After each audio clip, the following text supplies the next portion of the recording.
All right. Let's see. Where is we? Where is we at? See how this is looking, folks. Make sure everything's straight. Hope you guys are all doing well out there, ladies and gents. All right, I think we good to go. Happy Saturday to everyone once again. Hope you guys are doing well. Hope your families are doing well. Always good to be here to chop it up with y'all. It's another one of those weird days, another weekend. I'm not complaining, don't get me wrong. Another weekend with some mild weather in the month of December. So I'll take it. Today, what are we looking like? Oh my goodness, 55 degrees in the East Coast, especially in the New York area.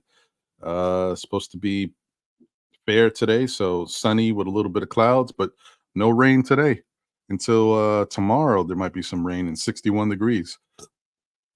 Excuse me, because weather is wild, man. But I'll take it. Let's go. So I guess do what you got to do and enjoy what you got to do. At least you won't be freezing out there today. I got the morning cup of Joe or Joanne, however you want to say it, with the classic, winter gift cup from these people who do not sponsor me, but you know who they are.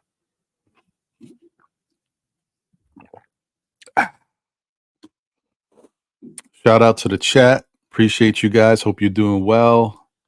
Let me say what's up to everybody real quick. Walter Blackman, appreciate you as always. Good to see you, brother. Nick's a nice pudge in the building. Walter said good morning to you, Ron Panel. Hope everyone's doing well. Pudge says Senzo gang in the building. Thibs listen to myself and the fans and bench Grimes. That was the highlight of last game. All right. Dwayne Dennis in the building. What up?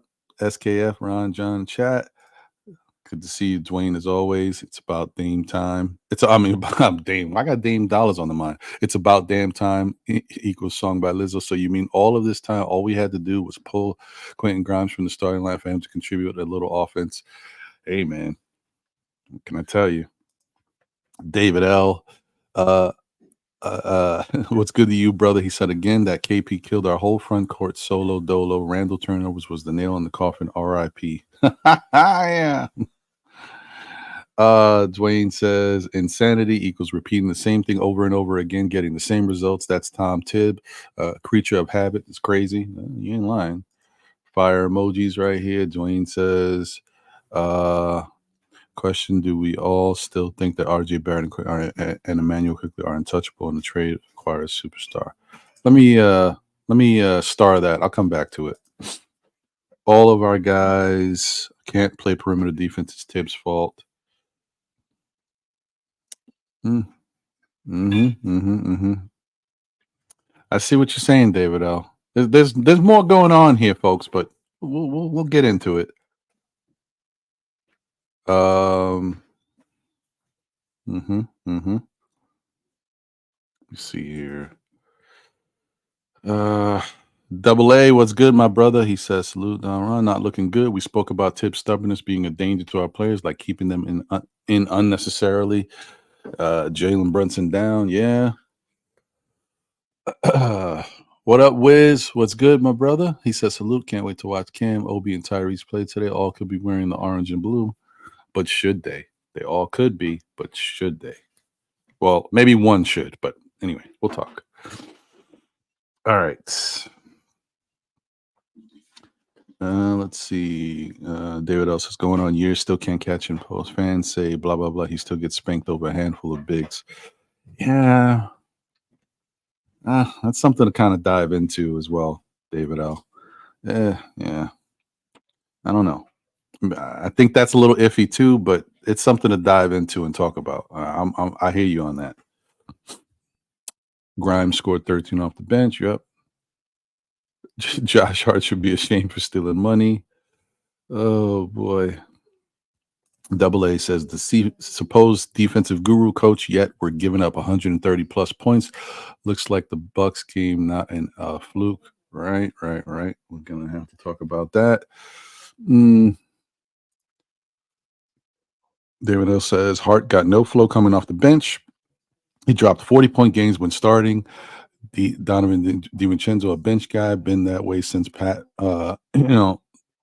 Since he was from the books, took his spot, Pat Connaughton. And so Hart 20 million not used right. Okay, I see what you're saying. Like the structure of how these guys are being used. I got you. Uh, Double A says Hart can't keep banging with the 6'10", 250 plus dudes. That's a fact, 100%. That was one of the things that I had issues about with regards to the small lineup. It looks crazy out there watching Hart go up against a power forward or slash center. That's a legit power forward slash center. Like, it's okay if you're going up against these pseudo small lineups that other people are running, or these combo small forward type power forward guys. But when you're going up against a legit power forward slash center guy, it looks crazy, but whatever. Okay, we'll keep talking. It's me. Seems like a talented stretch five. And shout out to you. It's me. Seems like a talented stretch five equals a loss. Thibs refuses to abandon drop coverage centers with proven range. That's a fact. And that another part of our conversation. It's me, because and we talked about this before, but we're going to elaborate on it once again, because this is what we have to think about as Knicks fans. There's two scenarios where the Thibs team philosophy doesn't work. All right. One is when we play up against legit big men, especially a team that has multiple legit big men. That's a problem. Two, when we go up against a team that knocks down the three, because not everybody's going to knock the three down, at a incredible success level.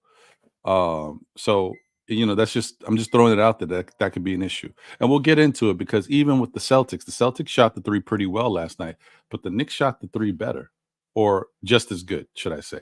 So it's not about that with regards to last night's matchup. It was with Milwaukee. Milwaukee just got hot. Listen, let me tell you something. If Milwaukee didn't shoot the way they shot from three, I think the Knicks win that game. But whatever, it is what it is. Hector Gaston in the building. Salute, Hector. It's falling apart, I believe, by starting DD over Grimes and Hart, or IQ might have lost us. IQ at the end of the season, the chance to make the right move. You did. You did a. Oh, yeah, I got you.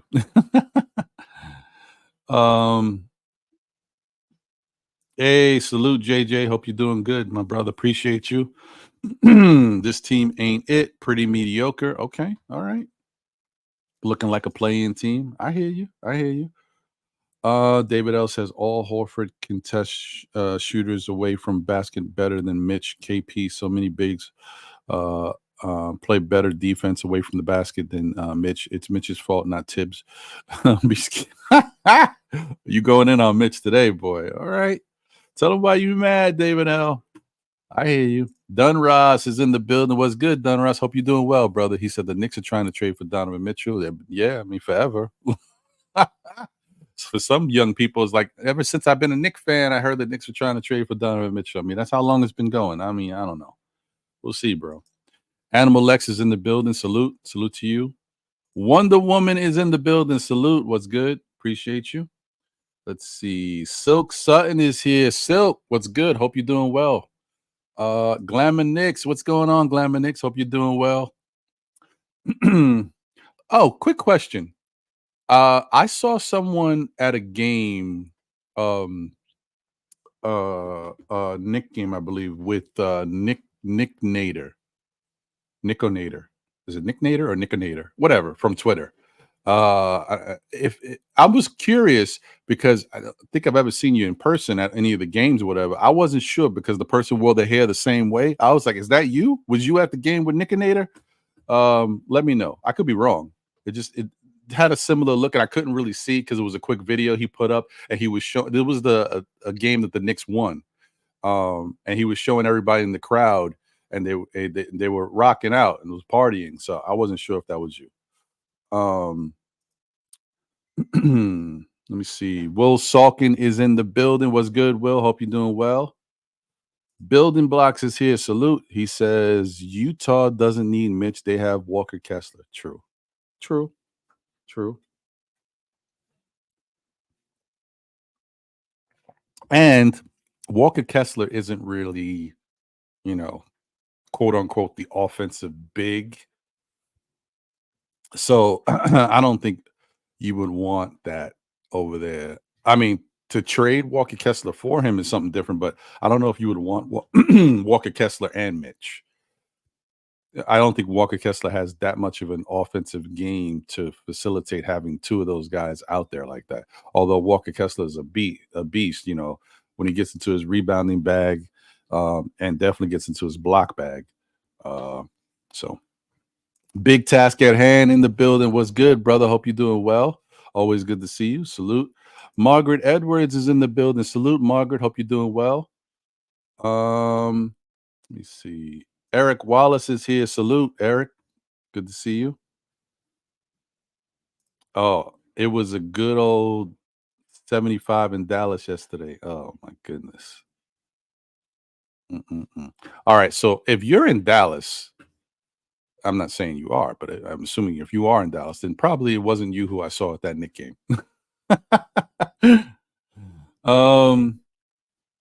Silk has a question. Question of the day is the system of the players. Donte Robinson had 6 shots attempts. That's great. Ooh, now you're talking, Silk. Let me start that. I'm gonna come back to it because that's a part of today's show. Let me see. Anybody else I got here? Walter Blackman says, well, hold on. Margaret says Donte sucks. She wants to play Jacob Toppin. You guys know how Thibs works. Jacob Toppin may see like 40 seconds, maybe on 3 different occasions this year. You know how it is with Thibs. That first year under Thibs is rough. JJ says, I think we are too unathletic to be a good perimeter defending team. We're too slow-footed running out to shooters.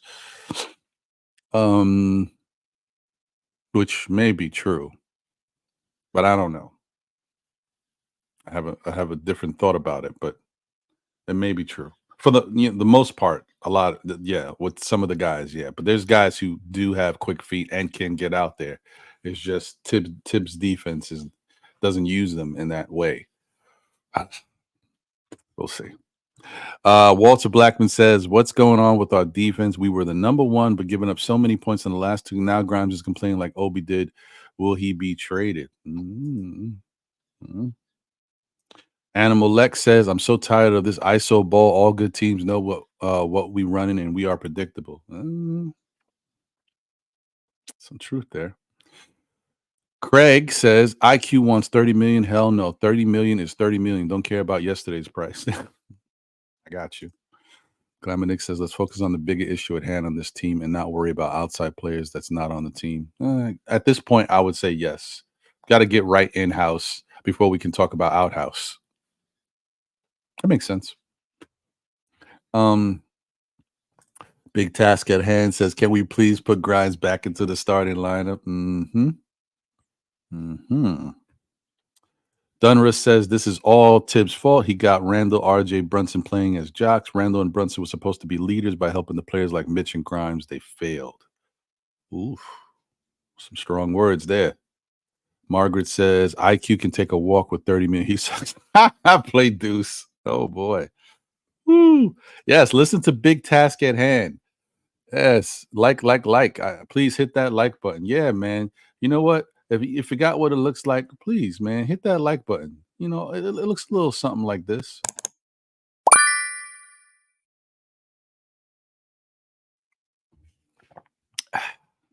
Okay. Where was I? Okay. Sherwin, good afternoon to you, sir. Hope you're doing well. He said, good teams beat the Knicks because they can shoot. And maybe my mic is a little far away from me. Hold on. Move this over a little bit. There you go. Here we go. All right. Good teams beat the Knicks because they can shoot. The Knicks are small and try to pack the paint. Good teams. Yeah, good teams just shoot threes and destroy the Knicks. Yeah, no, it's true. It's true. But we're going to talk about it again. Thank you, Sherwin. Johnny Davis in the building. What's good, Johnny? Appreciate you. Uh, he said, "Salute Ron. If them threes with 2-pointers, we win." Facts.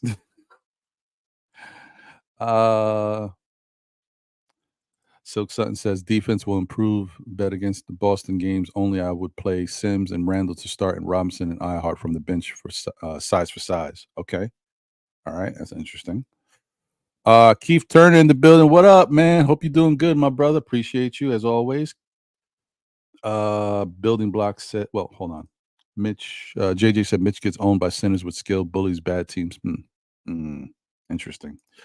Building blocks, Jonathan Isaacs is 6'10". I'm just saying, get him if he's available.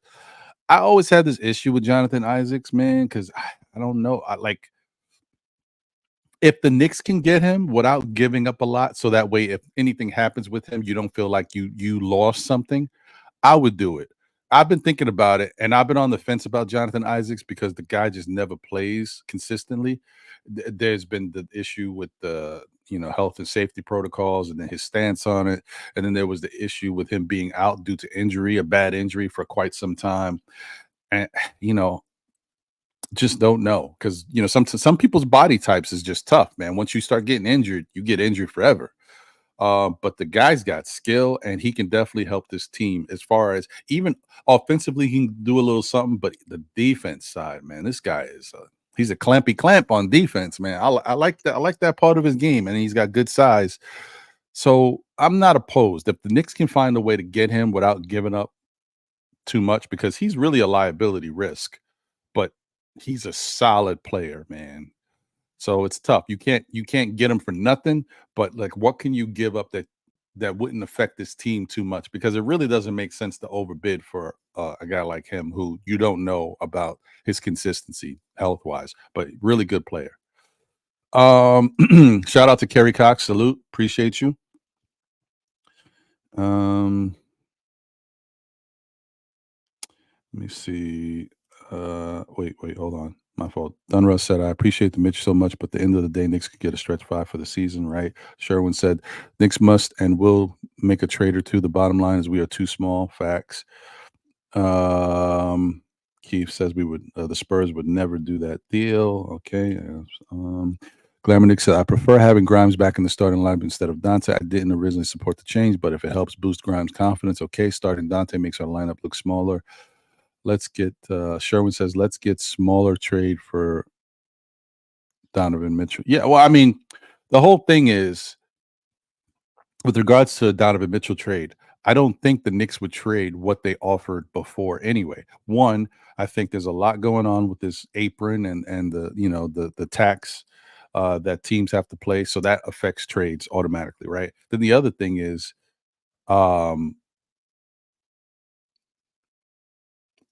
you've already seen what other star type players or good players in the league have gotten in trades. And so the value asking price and what they're getting has gone down a little bit. So I wouldn't give the Cavaliers the same amount that they were giving Utah for Donovan anyway. I think that would just have to change anyway. And whether you get him, you get him. You don't, you don't. What? For real? That was you? Oh, snap. Man, that's crazy. Wow. Okay. All right. And the funny thing, because I was like, could that be? I never seen you before outside of your avatar. I was like, what? That's crazy. Well, I mean, it looked like you guys had a great time, man. Let me see.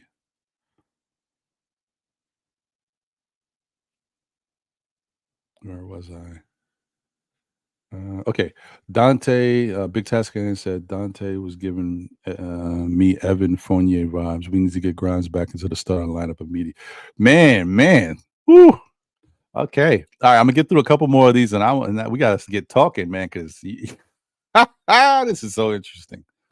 Margaret Edwards, Knicks need length. Donovan Mitchell, another small guard. Knicks should never let had Brunson talk them into bringing his short Villanova brothers. No more short guards. Well, I will say this, Margaret. Donovan Mitchell is Donovan Mitchell. Whether he's small, whether he don't play the defense you want to see, he's Donovan Mitchell. And Donovan Mitchell's going to get his. I don't care what team you put him on. He may give up some stuff, but he's going to get it back. And if he's in a situation like the Knicks where he's wanted to be forever, we still don't know what type of Donovan we could get. We might get the best Donovan you've ever seen because he's finally where he has wanted to be. We just don't know. But even when he's not where he wants to be, he still averages 25 plus a game. Let me see. Keith Turner says, "Why are you trying to put Grimes back into the starting lineup? Make it make sense." Well, this is interesting. Double A, thank you for the generous super chat. He says, "Your quiet storm voice drawing the lead." Yeah, right. Appreciate you, brother. It's Keith Turner says it's both, but it's definitely Thibs 1965 system. Oh man, wow. Wow, that's crazy. Wow. I mean, good for you. That's a trip. Wow, that's crazy, man. Well, I mean, I hope you enjoy it. I hope everything's going well for you out there. That's dope. I've only been to Texas one time, and it was hot. Yeah, my grandmother has family in El Paso, and I haven't been there since I was a little kid. Yeah, it was hot. That's all I remember. It was hot, hot. Jimmy Henry in the building. Salute. Would the New York Knicks be a lottery team if Randall goes down, or would the harmony improve? I got to tell you, Jimmy Henry, if Obi Toppin was still here, then maybe you might see some good basketball in spurts. But without having a good backup power forward, Knicks would be in trouble. Knicks would be in trouble. They would get smoked. Not on offense. Offense, they may move the ball. They may have some nice nights here. But on defense, because they don't have the size and the rebounding that Randall gives, because Randall averages 10 a game, we would get lit. I'm telling you, we'd get lit up. Sherwin says Jacob Toppin will last a week before the fans who think he can play in the NBA will wake up and bash him. Well, you know how it is. Hey, Bruno, what's going on, man? I haven't seen you in a minute. Hope you're doing good. I hope my guy Victor is doing good, man. I don't know unless I'm missing something. I haven't seen a lot of videos from Victor lately. You know what? I got to check in on him, man. I got to see how Victor from Brazil is doing, bro.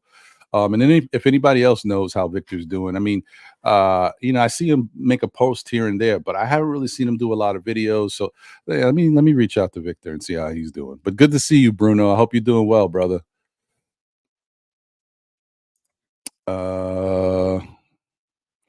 Keith Turner said we might be a lottery team with Randall now. I don't see us making the playoffs with this roster. Well, all I'm going to say, guys, is it's not as bad as you think. It doesn't look good right now. But at some point, things are going to even out a little bit more. So we can't overreact to anything, to the good, to the bad. It's all, we got to be indifferent at the moment because there's a lot more season left. And we've had one of the toughest schedules in the NBA. We're going to have another one of the toughest schedules for the month of December. So it may get worse before it gets better. But need I remind you guys something about these Knicks? We are Jekyll and Hyde. I say it all the time. Remember, we've gone on 4-game, 5-game losing streaks, gone on 4-game, 5-game win streaks, gone on an 8-game win streak, gone on a 9-game win streak, gone on a 6-game losing. We're the Knicks. So we haven't really had a lot of that yet, these big, bad losing streaks or great winning streaks.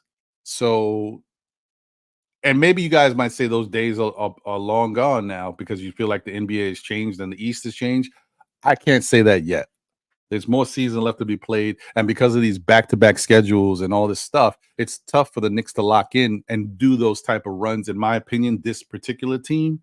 So I think once we get past a lot of these back-to-backs, We're getting there now because we only had 3 for the month of December. We've already done 1. We've got 2 more left for December. I don't know what's going on for the next months, but I think we'll start to see the Knicks be able to lock in one way or the other. They could either go on losing streaks or go on winning streaks, but we'll see. All right. Let me see. Shout out to my guy SND the Art Man. What's good? Appreciate you for the generous super chat. He says the Knicks need a wing bad. Each game screams it. 3 of our starters are not good defenders. Mitch can't get his own points, and the Donte swap just made Grimes look right in his statement. That's what I'm talking about, folks. Like, it's premature either way, but grass ain't always greener. Sometimes there's the reasons for certain things, and sometimes you think you got an answer, and then you realize that the system doesn't really, work for that answer. We'll see. We'll talk about it. Okay, she's talking to the hand. Travel vibes in the building. Salute. What's good? He says, salute Ron, aka SKF. Peace, family. Salute, chat. Hope all is well. Yeah, same to you and yours, Travel Vibes. Appreciate you. Shaw Powers in the building. Salute. What's good, Shaw? Hope you're doing well, my brother. Please, guys, as I always say, show love to Shaw and Divine. Knicks Real Talk on YouTube. Make sure you like, comment, subscribe, all that good stuff. Show them some love. All right. Okay. No Cap Life's analyst is in the building. He says Thibs offense is only as good as its best offensive player. We don't have a scheme that helps us get easy baskets. This team lacks playmakers. That's a fact. Our best players don't make their teammates better.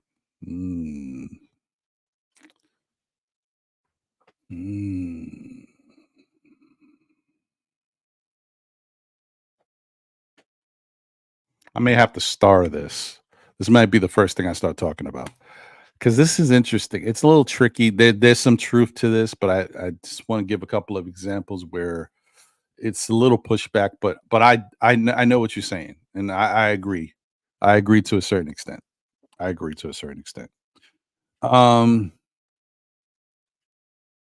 Hinton Murphy in the building. Salute. Peace to you, Ron, and the chat. Peace to you, my brother. Hope you're doing good, man. Bruno, all right. I'm gonna save this question. I'll come back to it. Hopefully I don't lose track, but I will definitely try to get into a conversation about that.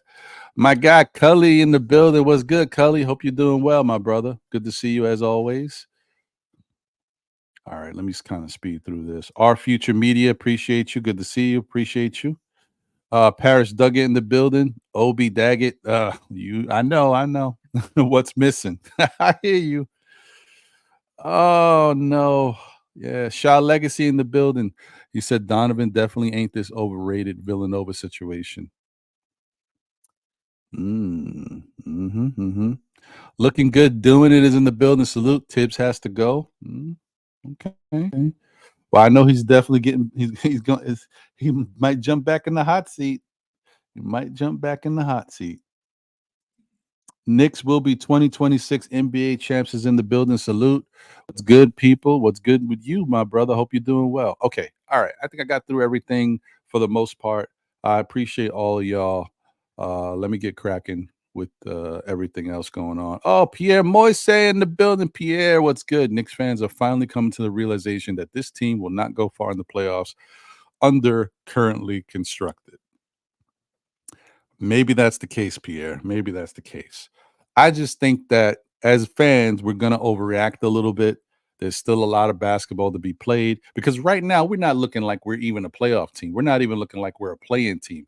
And I don't believe that's the case. I hope Knicks fans deep down, you guys don't believe that either. You know we're better than this, right? We're going to have some ups and downs, but right now this is a bad look. It's not a good spell for us, but I just don't feel like this is the team overall. We're going to get better. We're going to have moments where we don't look good, but we're going to have moments where we look better. And we still haven't had that that game that says, "Oh man, the Knicks look great tonight." This is probably the best game the Knicks have played all season from top to bottom. We still haven't got that yet, and I know it's coming because this team is good enough to have those type of games. We just haven't had it yet.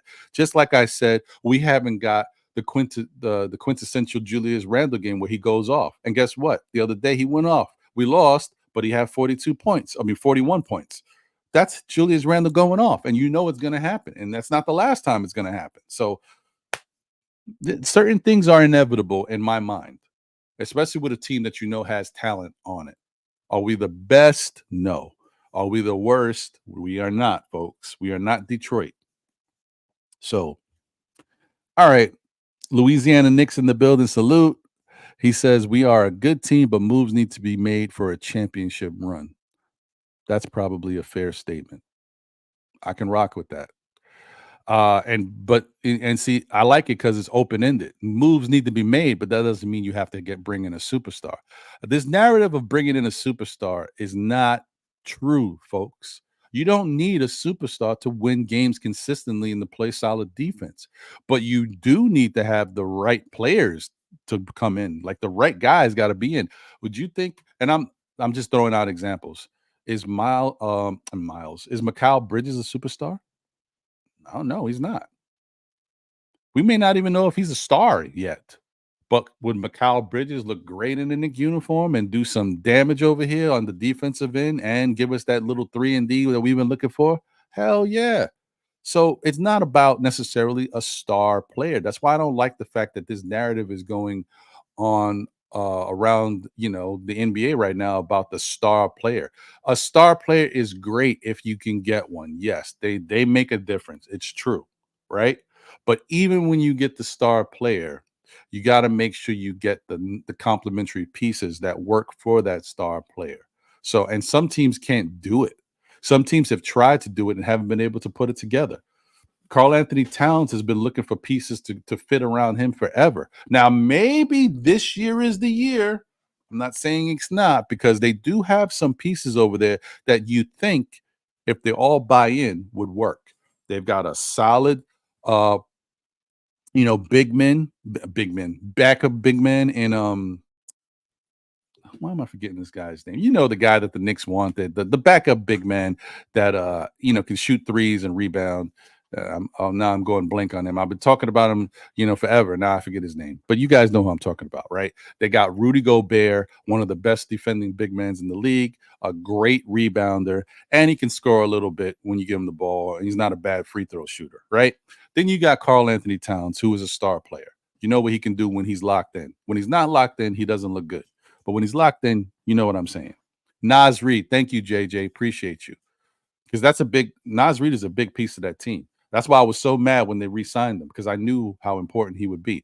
Because he comes in and they don't miss a beat, man. And he moves, man. He's up and down the court. He's all over. He don't look like a big man. I knew that was going to be bad. That's why they have so much versatility, right? Then you've got Michael Conley, right? Michael Conley is a great point guard as far as being a smart, heady player. Is he worth the money he's getting? Maybe not, but he does what they need. Like, he just knows how to orchestrate the offense and run that team. Then you got Anthony Edwards, who is probably a superstar in the making. Probably. It's not quite there yet. There's levels to this, but he's a star right now. I would say he's star-like. He's a superstar in the making. And you've got was it Jaden McDaniels? I forget the name of these guys, man. Sometimes these McDaniels guys, but is Jalen or Jaden? I don't know. Whatever. You know the guy they got, who could be, in a couple years, the best defender in the league. When you got all these pieces on a team, you should be pretty successful if everybody buys in. And some decent coaching. You don't have to have great coaching. You got to have some decent coaching. So Minnesota is in position to do some things. But that's the thing, it makes sense when you think about what they added. Philadelphia. Everybody's seeing Philadelphia is playing well without having Harden there because they got Joel Embiid. But does that mean that you think Philadelphia is going to win the title? No. He's a superstar. Do you think they're going to win the title? No. Nobody here thinks Philadelphia is going to win the championship. because you just know that there's something missing around him. They've got some good players in Maxey and other complementary pieces, but do they have enough? No one is confident enough to think they do at the moment. So we'll see. But you guys know what I mean. Like, there's just more to it. And so that's why I think like the narrative going around that the Knicks have to have a superstar, to me, is a false narrative. If you got the right pieces around, teams make noise, okay? You've got enough in the fact that you've got a Jalen Brunson who can get you a big shot when you need it. Now, there's going to be nights, because Jalen Brunson's not perfect. Like last night's game, he didn't have it, bro. He didn't have it all game, and he was struggling. He couldn't buy a perimeter shot, and he was just trying to get into the paint and score something. You know what I mean? And so he finished with a decent scoring number. But when the outside shot ain't going, like that's tough. Like, and we needed that. That could have made a difference. But yeah, I mean, but I'm just saying, like, to me, you put Jalen Brunson on Philadelphia. Philadelphia is a title contender, in my opinion, because he gives them that one thing that I think they're missing. They got defense, they've got good role players, they've got a number 2 in Tyrese Maxey, they've got a huge, number 1 in Joel Embiid. But they don't have that other guy who can get a bucket and is a closer type. Like, if Joel Embiid don't got it, you can go to this guy. Tyrese Maxey may be turning into that, but he's not there yet. You put Jalen Brunson on Philadelphia. Philadelphia is a problem. They like right there. They are right there with any other team. Now it's all about, do the pieces fit? But I think that's the difference. So that's what I'm saying. Okay. All right. Let me get back into what I was saying here. Let me do this. Let me put this invite out there for anybody who wants to jump in. We could chop it up as always. Shout out to Morning Brew Sports Network in the building. Salute. What's good, my guys? Hector, Jiggaman, Phil, Jerry, Eddie, all of y'all, man. Appreciate y'all. Thank y'all for everything y'all do. Please comment, like, subscribe. But most importantly, view the show and view what they got going on, because they are definitely here rocking with great content and providing so much for our Knicks community as well as other communities, since they cover so many different things, man. Except them damn Yankees. I don't want to hear no more about them Yankees, but that's just me. Anyway, let me see here. Fly God, what's good? The third, aka C_Mac, is in the building. He said, I just came to the realization that Thibs needs an intervention. Our players getting unnecessary injuries when the game is over is recurring, and taking out players when they're hot and putting them in late. Yeah, that's a tough one, man. That don't make no sense to me. Especially, I understand that Celtics had a couple of their starters in there at the same time. Like Tatum was in there and stuff, but they were up 10 or 12 at the time. Like 21 seconds. Why is Brunson still in there? I don't get it. I don't get it. Especially, not only are we not going to do anything in that time, but Brunson was struggling all game. You think keeping him in there that last minute or two is going to help him find his game for the next game? Like, what are we doing? I don't know. I don't get it. S&D the Art Man.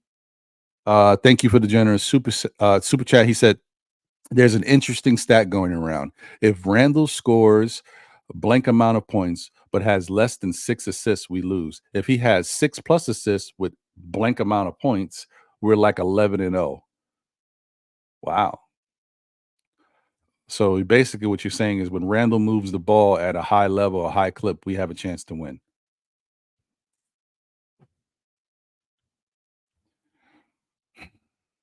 Yeah. I mean, hey, man, it makes sense. I mean, we have been playing better. Like the Knicks made a concerted effort this year for whatever reason to start moving the ball, and they do look better when they do it.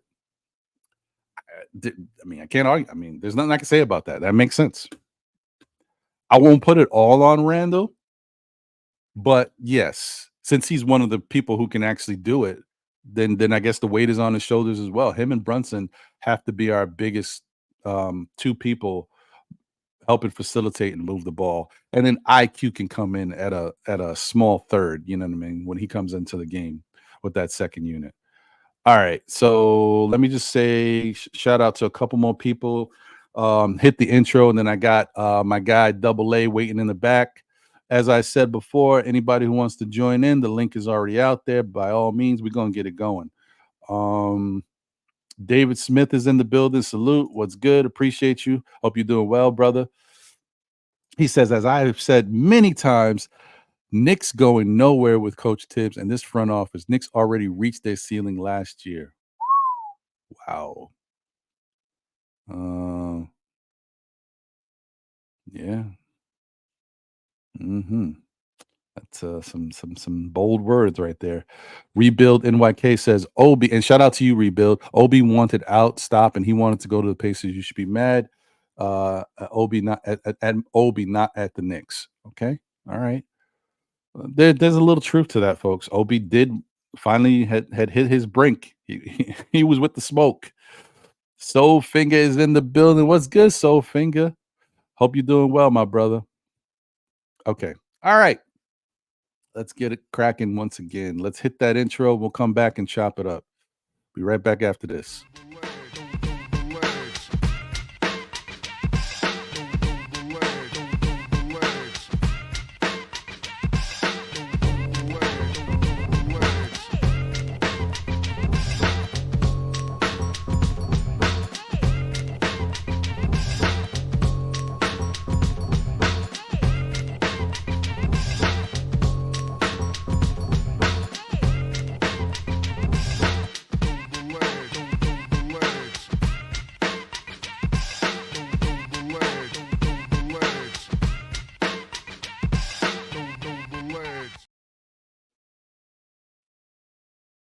Oh, damn it. I always forget you guys are watching me. Man, because that thing is just so damn catchy. You know what I mean? All right, let me get my guy in here. Double A. What's happening, brother? How you doing, man? I don't know, man. You tell me. I know you ain't doing great, man. I hear you, brother. See, you one of the most positive Knicks fans that I know. You know what I mean? Try. You're right there with the positiveness. I can't go there, man. I know. I heard you. I've been hearing you. I know. I can't go there today. You know, my thing is, brother. You know, we play 3-on-5 on offense. We play 2-on-5 on defense.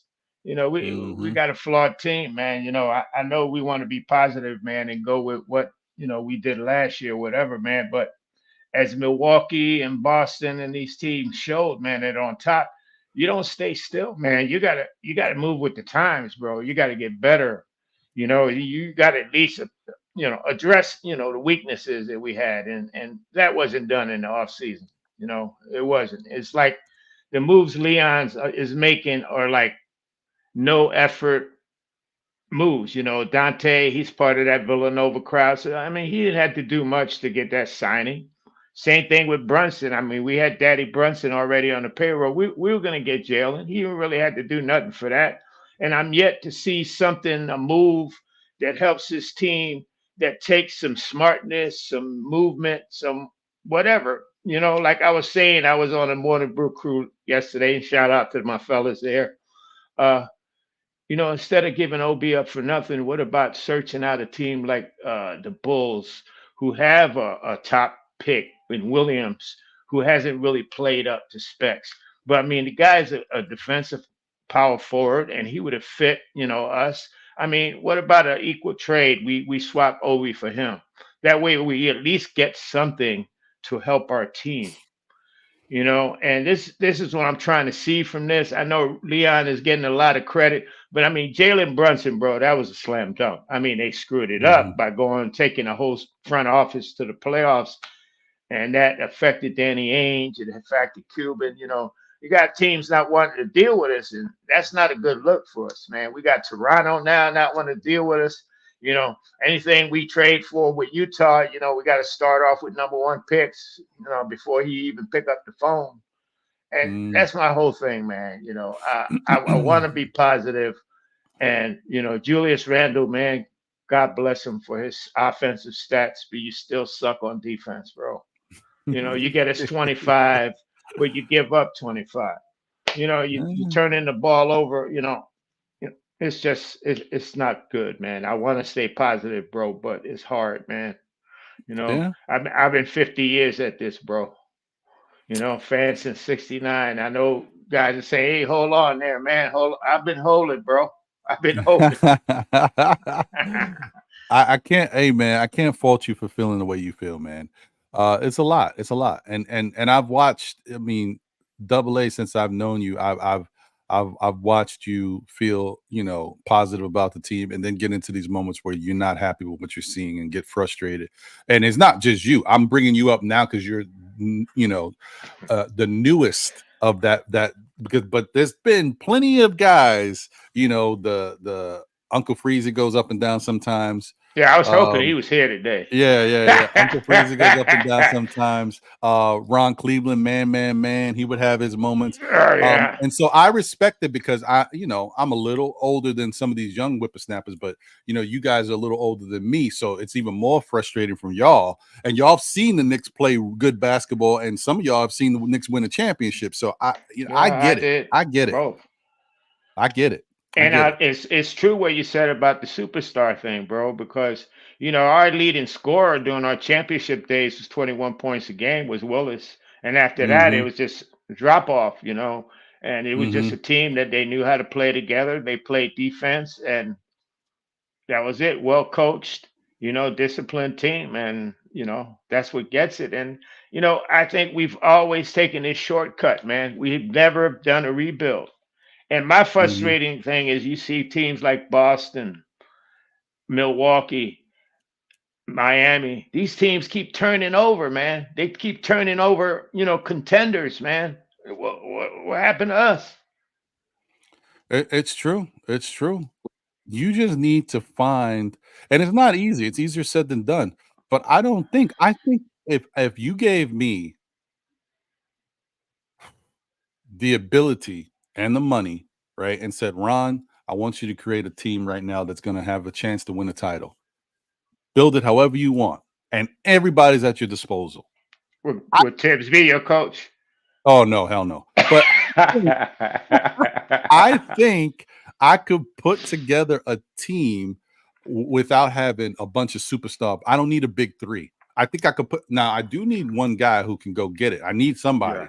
Maybe whoever, I don't know who that would be. But like I said, but I think I could put together, because I would be, if I'm not going to build it the way some of these teams has built it, I would build it with a bunch of guys. Like I'm talking about multiple guys that have that Miles Mikal Bridges type game. Like I'd have a Mikal Bridges here. I'd have a Trey Murphy Jr. here.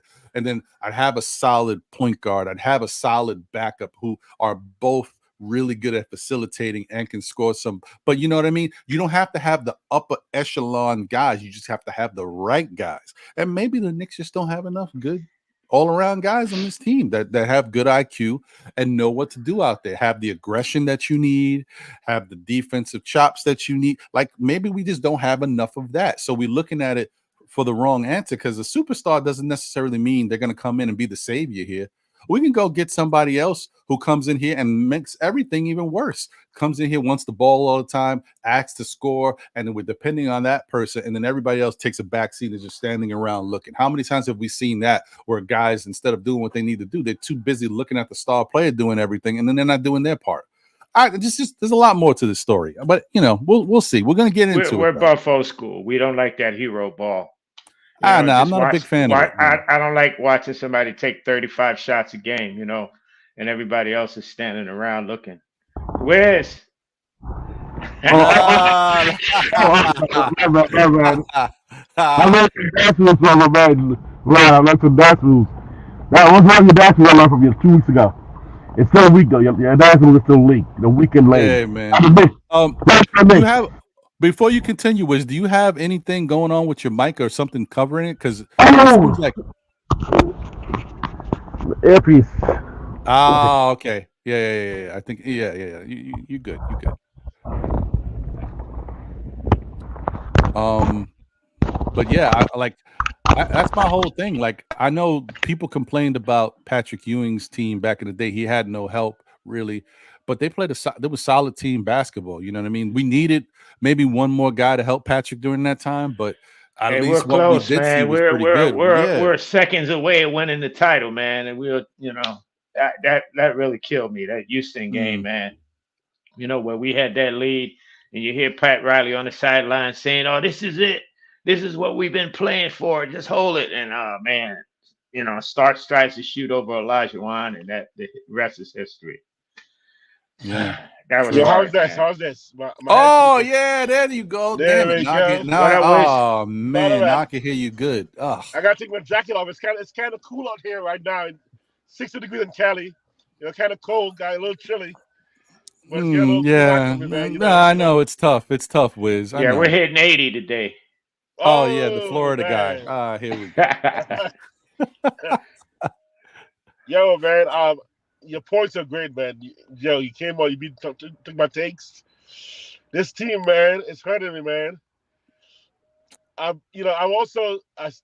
became a fan in '75, so I missed the championship. But I saw Earl and I saw Frazier, man, Lonnie Shelton and them. I went through my Ewing era. I met Bernard King while he was injured, saying, "Come on, brother, you got to come back, man, because you and Patrick together is going to be a joy." Then I went down to the village, had breakfast at the Pink Teacup, and Patrick was right there. I talked to Patrick and his wife. We had breakfast side by side. I said, "Patrick, you got to get Bernard to come back because you two together can give it to us." And I watched Bernard get shipped off. And now this past the past 20 years has just been draining it. But everything you said about Leon doing like small baby steps that are not really that challenging, I've not seen a big risk-taking move yet. And then, like I said, giving up Obi. I know he did Obi a favor for Indiana, but man, this is business, man. You can't be doing favors that much. I understand the concept, but a favor that cost your team a possibility of a true power forward replacement. That was a tough move. I mean, it could have been a three-way deal. Get him to Indiana and make another deal somewhere else because we needed to not just get 2 second-round picks for him. Brunson cost a second-round pick by tampering. So that's a second-round pick. So I guess we don't care about second-round picks because we don't care about picks at all. We don't care about picks. And then, but the bottom line for me, though, guys, I'm sorry, it's Thibs. It's just Thibs. I like you said, Juan, I think this team has the talent to do some damage, but I don't think we have the right guy. And from the time RJ got hurt a year and a half ago when he played him in the last minute of a blowout, I said something is wrong with Thibs. He's got this focus that he can't lose, and he can't change to get his mind off things, and he leaves with our star players in blowouts. And it's not the first time he's done it.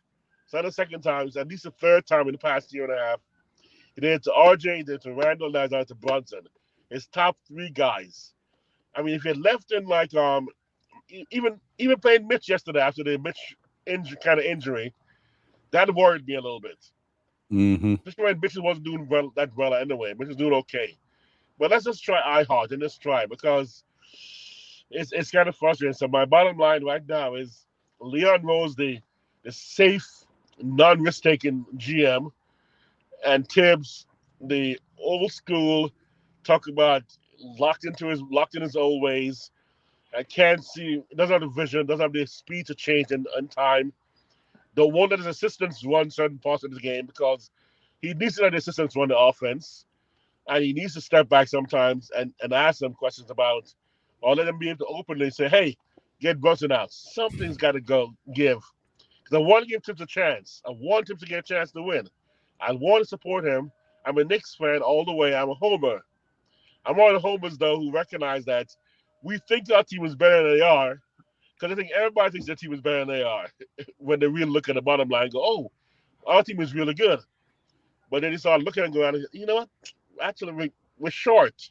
We're a little slow. We're not that athletic. So something's off enough for us not to go, we are not a top-tier team, but we all think we can get there. My fear is first round elimination. The biggest fear is, of course, playing. But my greatest fear is injury to Brunson or Randall. I'm just worried, man. This team scares me. Sorry. Hey man, listen. As I just said, the double A. I understand where he's coming from, so I know how he feels. I mean, in the way that I could respect how he feels. I know it's a little different from how I look at things because of just time and what I've seen and what I may not have seen. And same thing with you, Wiz. I understand that. I get it. I understand, bro. There's a lot of apprehension. There's a lot of stuff going on. Knicks fans are just like, when do we finally get over the hump and feel like we're a legitimately good team where we don't have to worry about some of this stuff that doesn't look like we compare?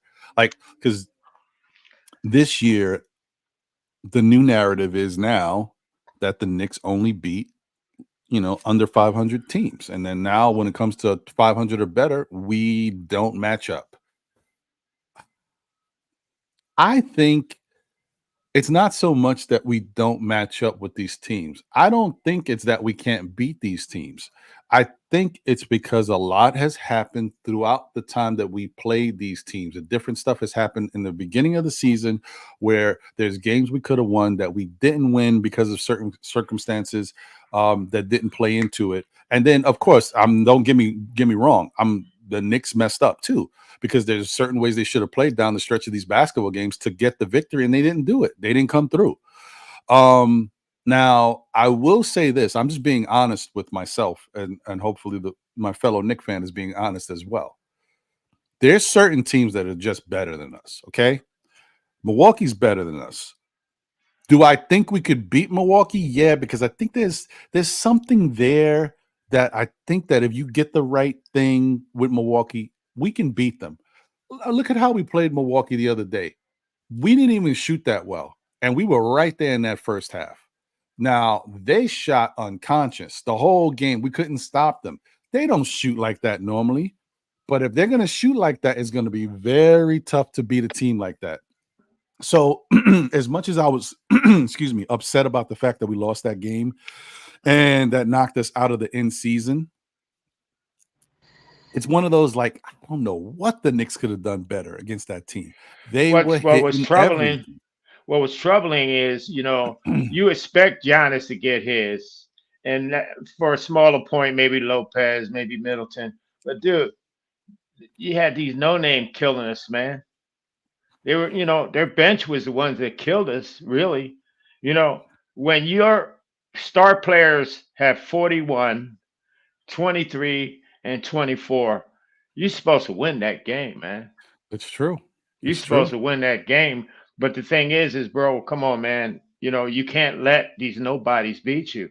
And we have a habit of that. Just letting these guys, come in and make a name for themselves, off of us, and you shouldn't be giving up 30 points to a role player off the bench. You shouldn't. Back, by the way, to the narrative about them hitting too many threes, when they shot like 60% from three, that if they had shot 40%, that means that if they had missed 7 more threes, they would have still won. So it wasn't like we were bad. We sucked. Right. But even that was 40% from three is well above the league average. That's still really good shooting for a team to shoot 40%.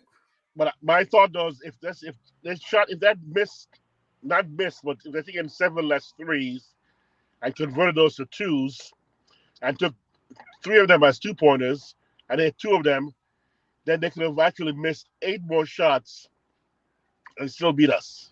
Right. But you know what? There's so many, when it comes to that type of stuff, there's so much more to the scenario. You know what I mean? Because even if that was the case, if those threes were converted to twos, that means the twos are inside the 3-point line, which plays into the Knicks' teeth of the defense. So the Knicks want you to, take those threes. This is okay. This is a good moment to go back to this story, and then we're going to get into other stuff. But just going back to this once again, Tom Thibodeau's defense is forcing the other opposing team to shoot the long shot, whether that be a long 2 or a long 3, whatever it is. He wants the team to shoot the long shot because he's confident that he's got guys down there that will get the rebound, right? He's also confident that if you come inside that 3-point line, I'm already positioned to stop you in that interior mid-range. And if you go even closer to the basket, I've got my guy Mitch who's going to clean stuff up. or even Hartenstein when he's in the game. That's Thibodeau's style of defense. It's to give you that long shot because, and we had this conversation last year. Probability wise, it's much harder to hit a long three or a long shot than a close shot, right? Problem is, as the NBA has changed, and we talked about this in the past, like people are doing better at hitting these threes. So it's a good, it's a in theory, it's a good defensive principle, but guys are working harder at shooting these shots. Like these back in the day when you were a young player coming into the league, you were told, okay, if you can knock down the outside shot, that's part of your game. Okay, work on it. But if you weren't consistently good at knocking down the outside shot, coaches wasn't telling you, I need you to take more of these. No, they wanted you to get in and take the shot that they know you can make and keep practicing that. Your free throws, your mid-range, getting inside, your dribbling, your stuff. They weren't pushing people to shoot threes back then. Now it's a 3-point league. And so guys are focusing on this. So there's going to be nights where the Knicks are going to play a team that is going to knock it down. And the Knicks are going to have to figure out a way in this defensive scheme to stop that, or at least to make up for that on their side. That's why the Knicks have been taking more threes as a team ever since last year. But there's going to be some nights we just can't compete. We've played Minnesota a couple times last year, and I think we played them once this year. But when we play Minnesota, they just come in lighting it up. That's how they play. Like you run into struggles when you play a team like that. Golden State Warriors, historically, they used to come in whenever we played them. They light us up because we already know they take a lot of threes. Now we did beat them, I think, at one point last year. But like this is the stuff you're going to have to worry about. It's that plays into Thibs' defense. There's going to be nights where we get lit up, and that Milwaukee night is I don't think I'll ever see Milwaukee shoot that good from three again for the rest of the season. Some nights you just got it. Remember 2 years ago when we played the Cavaliers and Ricky Rubio hit us for like 36 or whatever, and we could not stop. We were throwing everything at Rubio. He was raining threes on us. Like, that's crazy. Some things just don't make no sense. So I'm not as mad. I just want to throw that out there. I'm not as mad about the Milwaukee game because that's not going to happen all the time. And we saw it right away. I'll let you go, Double A. Yeah, but sure. Right away, they go play Indiana. And let me see. Do I have that? Hold on. Give me a second. Let me just go to this real quick. Let me pull this up because I was just curious about this, and I don't want to talk about it unless I know. Where is it? Oh man, you got to type in everything sometimes with this freaking internet, man. On the line. Okay, here we go. Box score. Let's see where we're at here. Milwaukee shot, after lighting us up from three, they shot 9 of 27 against the Pacers for 33%. See what I'm saying? Like, that's just, you can't count on that. That was just crazy. And mind you, in this game, Giannis had 54 points and 12 rebounds. I mean, holy crap. Holy crap. And they still cannot beat the Pacers because, one, they didn't have all that extra ungodly shooting. So the Pacers could play them, some regular basketball game. That's one thing they don't have to deal with. And the Pacers just played really good basketball. So shout out to the Pacers for that. Whatever. It is what it is. And stop with the Obi stuff, guys. Look, do the Knicks need Obi? Yes, we do. Would it be great if he was here? It would be fantastic. In that game, he had, what did he have? 14 and 6 rebounds. I mean, that's a standard game. That's what I would hope Obi should be doing. But that's what he was doing with us. I mean, when he got the minutes with us, he got his points. Yeah, I'm like, don't go crazy. It's all right. It's okay. All right. So go ahead. What were you going to say, Double A? Well, I was saying, I understand what you're saying about Thibs trying to force the perimeter shots. The problem is we're getting beat in the lane too. That's the problem. When you're playing the averages with them shooting the long ball, okay, hitting and missing, okay, it's cool. But when they're penetrating as well, now you got double trouble. And that's been our problem. Our interior defense hasn't been that great either. I mean, that Boston game, Jaylen Brown was getting to the rack, whenever he felt like it. So Mm-hmm. that causes issues there when you try to put your defense, and there's in-game adjustments. I understand you have a certain style that you want to play, but there's in-game adjustments. See, you gotta, okay, man, they may not be hitting that long ball, but they might be killing you down low. So you gotta, switch it up, man. I'm yet to see Jericho Sims in the game. Last year Jericho, I think Obi was hurt for a few games, and Jericho was a backup power forward, and he was averaging close to 10 rebounds a game, playing Right. 12, 13. And, he's a young guy. He's not even seeing any light any time. And, when his contract comes up, we're not going to know what to do with him. Do we keep him? Hey, we don't know enough. We haven't had enough of a sample size to know what he can do. We don't know what Jacob Toppin can do. Jacob Thompson can come in and be all of a sudden shock the world and be this great small forward that we've been needing.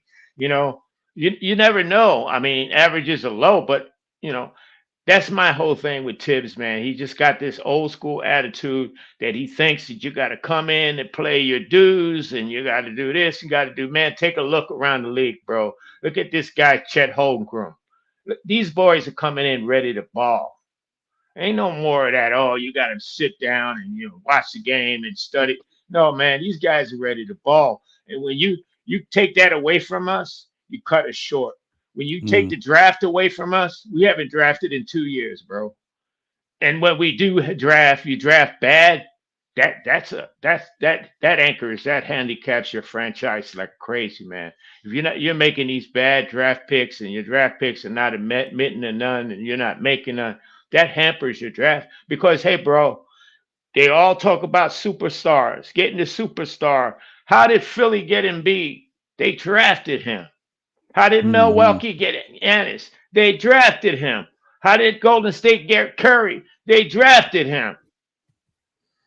You know what? I'm glad you brought up two things. One was Ron talking about, we know our inside, we're gonna get rebounds, we're gonna get this and that. Part of our rebounding is offensive rebounds. But last week before the Milwaukee game, I said to Freezy and some of them cats, and people laughed because what's that? That doesn't really mean a lot. I said we've been either out rebounded or outshot in the last 4 games. We normally outshoot our opponents because we get a lot of offensive rebounds, and we generally out rebound our opponents. When it's one or either one of those or both of those things, we tend to be on the losing end. So we go back to the Cleveland game. Cleveland outshot us 92-74. 92-74 outshot us. I mean, that's like unheard of for the Knicks to get outshot by that. That really does by only 4. Well, only 4 extra rebounds. So what accounts for the extra, let's do the math real quick. 14 shots extra. It wasn't offensive rebounds. So something was off with our team in the past 4 games before the Milwaukee game, because our bread and butter was rebounding, and our first rebounding especially, and extra shots because our shooting is not that great. So we needed extra shots. So if we shot 35% or 40%, we actually going to get more baskets, going to get more shots to take. So once I saw that last week ago, well, I think we're in trouble, man. If we're not getting rebounds and we're not out shooting the other team, we're in trouble. And we got super you make a good point, Wiz, because that is true. Like, we have to be realistic with what's going on with this with our team, what we are, who we are out there. All right. First of all, I'll come right back into it. Let me say what's up to my guy 713 Gamer. Fligga D, what's good, my brother? Appreciate you. Thank you for being in the chat, showing love to the show as always. You are appreciated. I need to get like a drop for that so I can just play it. You are appreciated. Yeah. I'm gonna find out where my Tupac drop is. Shout out to Angel Torres in the building. Salute you. What's good, amigo? Hidalgo Saul in the building. Appreciate you. He says Thibs has everything to do with both losses to the Bucks and Celtics. Defensive coach, right? Man, please, Thibs is over. this is gonna play right into what we're gonna talk about, Hidalgo. There's more to this, man, and I'm sorry. I don't want to seem like the Thibs apologist because I'm mad about some things that Thibs did too, but I gotta get into this. So give me a second. Delano Steele Jr. What's good, DSJ? He said Peon Peon Rose doesn't deserve our praise. Another goofy president of basketball operations. James Doofus Dolan sure knows how to pick him.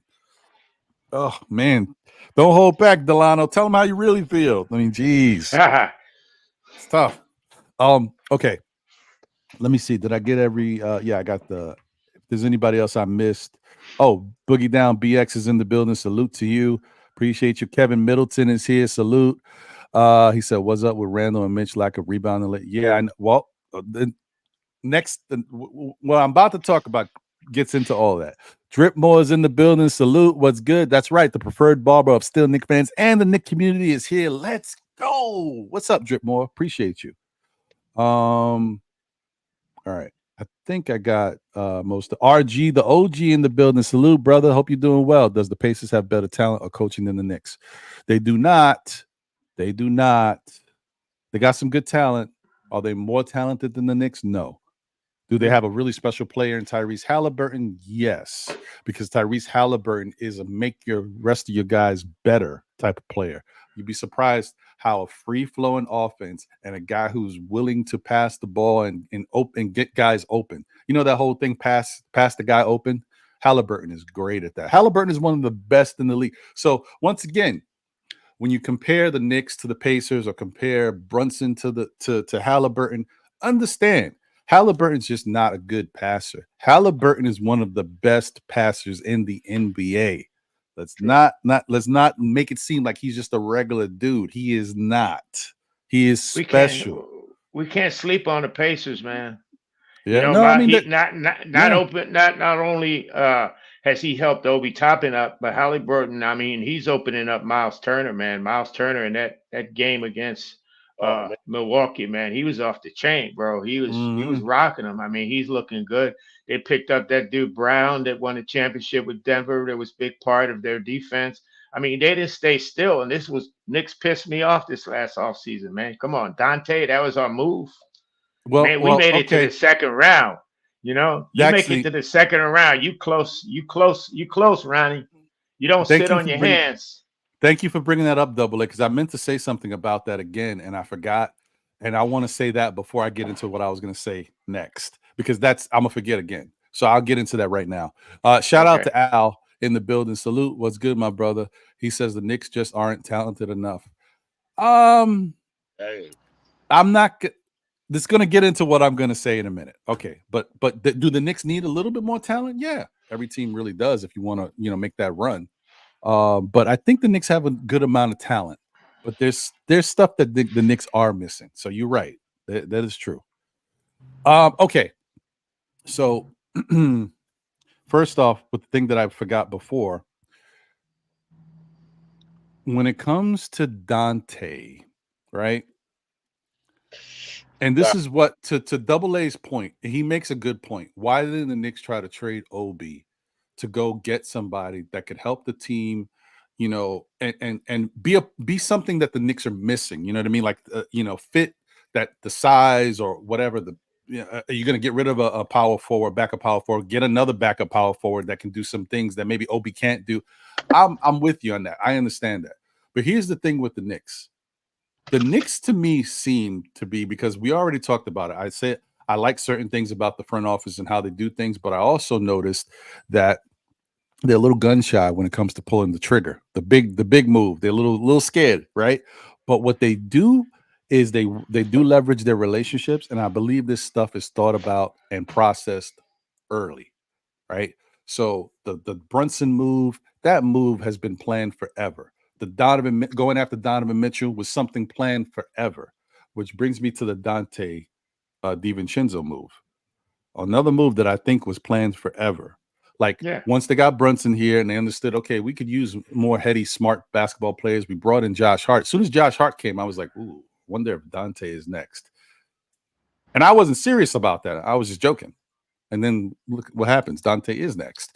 Like, But the Knicks probably are thinking that so the whole thing about moving Obi, when that was going to happen, it was already, how are we going to bring Donte here? Oh, what? Obi's not happening? Obi's speaking up. There's a sound bite out there. Obi going against Thibs. How much do we need to bring in Donte? Oh, we could get a player exception for Obi. Yeah, let's do that. We don't need anybody back because we need money for that's what it is. They already knew they wanted to go get Donte, and so moving Obi is just a way to get Donte. And so that's why I don't get too crazy when people say, well, we only got two picks for Obi, we could have got more. Traditionally, yeah. But it's the fact that Obi kind of made it easy for the Knicks. Yep. Just like I was if you guys saw the and I got my guy Kareem. What up, twin? He's in the back. I'm gonna bring him up right now. I saw that the Porzingis interview. I talked about it on the NBA wrap up with Eru the other day. He did the interview with JJ Redick on the Old Man and the Three podcast. And when JJ asked him, like, what's the whole deal with that meeting with the front office and asking to be traded? There's more to the story, but the truth is the truth, right? And one of the things that is true is that KP said, I walked in, we talked about it, we were going to ask to be traded.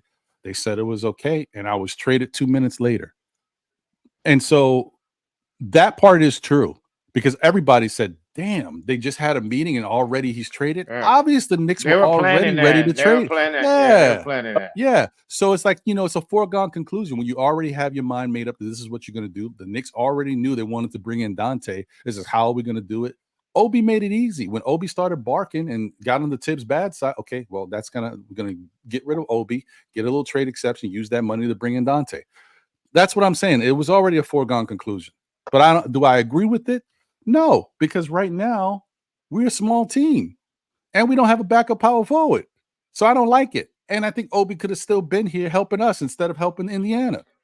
But whatever. It is what it is. Let me bring Kareem in. Or like he said, man, we could have got something of need. We should have filled the need. But I would not have been. What's up, my brother? What were you saying, What's up? What's up? What's up, Double A? What's up, Wiz? What's up, brother? I wouldn't have been happy with Williams. No, the dude that Indiana did give up for 2 second-round picks. What's his name? With the T, Trey. I forget. What's his name? He's like 24 years old. He's like Dominican, right? Dominican brother with the blonde hair. I forget. Yeah. He wouldn't have made a difference here with the Knicks, in my opinion. No. But somebody like Williams from the Bulls, that's what I meant. Another top 10 draft pick that, the team is not happy with their progress so far. And, you take a chance that way. You don't lose. It's better than a second rounder. Second rounder don't help you, especially if you're a contender.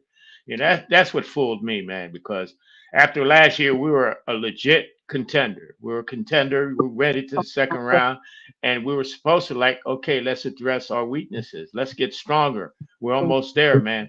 And we didn't, man. No, we didn't. Thank you, Delano. Yes, thank you, JJ. Chris Duarte is the guy. Yes.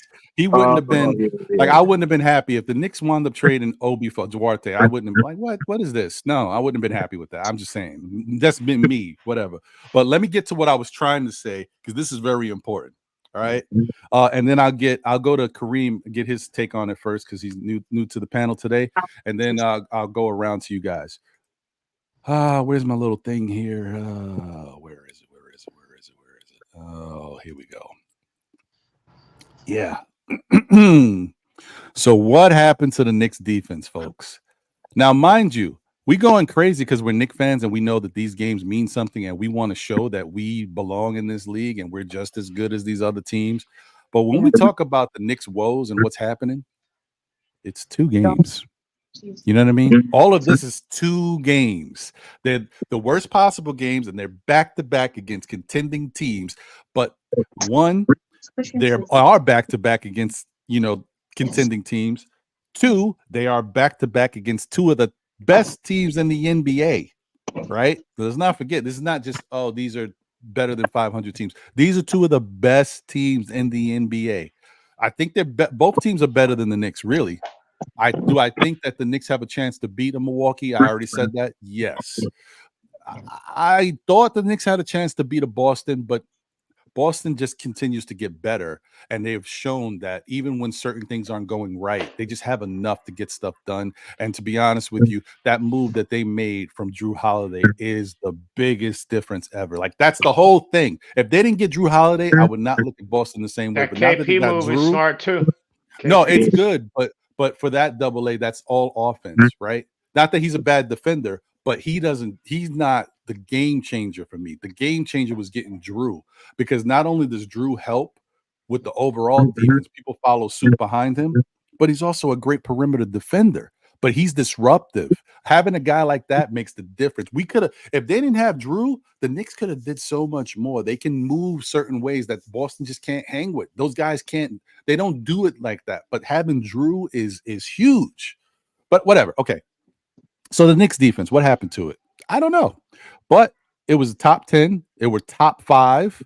They go into these last 2 games. They give up tons of points. I'm giving up 70 to both these teams in the first half, which is nuts, right? And then people are saying, what's up with Mitch? You know, what's up with Randall? Why is he not getting the rebounds? Well, look at both of these teams. Remember, we talked about before, sometimes a matchup will kill you. And in this case, where the Knicks have been smaller than they've ever been, these matchups between these 2 teams is destroying the Knicks, right? And these teams are very good. They play Milwaukee. What does Milwaukee have? Brook Lopez. Brook Lopez stretches the floor, and he brings Mitch out of the paint. So now Mitch can't be down there to stop, you know, under some of that paint traffic. Plus, he's not in good position to get a rebound. Mitch is out of the equation. Then, okay, you still got Julius, who's a great rebound, but who's Julius guarding? Giannis? Giannis is taking Julius. Well, okay. I mean, well, you know, I want to say in this game, Julius's defense was, you know, Julius-like, but he wasn't horrible. I've seen him be worse. But the point is, he had to guard Giannis, and Giannis is taking him all over the place. So he's not in great position to get rebounds. So who's rebounding, right? Get rid of those 2. And even if you want to say you got Josh Hart out there, Chris Middleton's out there, who's bigger than Josh Hart. Just, you know, it's not a good matchup for the Knicks. That's them. Then you say, okay, well, we got the Celtics. What happens? The Celtics play us, and KP comes back. KP stretches the floor and brings Mitch out. Same scenario, right? Then you say, okay, well, at least you got Randall. Randall's guarding Jason Tatum. Like, this is just a bad matchup for these 2 teams, and it takes the Knicks out of what they like to do. They don't look good when they play these 2 teams because they don't have the proper backups. They don't have the proper size. You know, if we had a proper, you know, 3 who had good size, that person could guard Tatum, and then Julius can roam, and Julius can get rebounds. Or vice versa. Maybe the guy at small forward has the, you know, he's got good size. He might be able to get the rebounds. But we don't have it. When we play these 2 teams, we like shorthanded. So that's my thought about the Knicks defense, guys, because it's 2 games, right? Because prior to these 2 games, we were still playing the defense. But these 2 games with these matchups and the fact that, you know, they were going to bring Mitch out. And I told you guys before, Mitch is the anchor. The whole Thibodeau defense revolves around Mitch.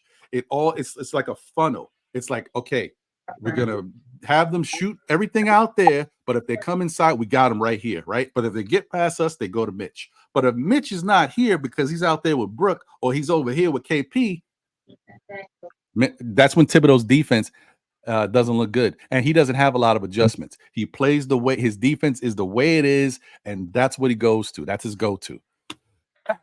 Okay, I got it all out. I'm sorry.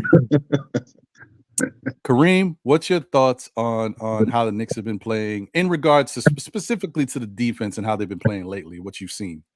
Well, all I can say is, yeah, Mitch may be the anchor, but if the other players don't play defense, it's all for nothing.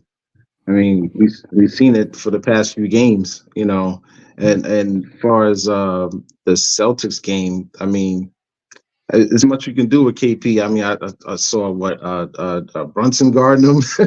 So RJ is like, you can't do nothing with that. It's like a giant holding the ball up like this. It's like, you know, It looked crazy. I think with Brunson and maybe even Josh Hart was on him. He looked like he was swatting away ants. Like, get out of here, man. Yeah, yeah.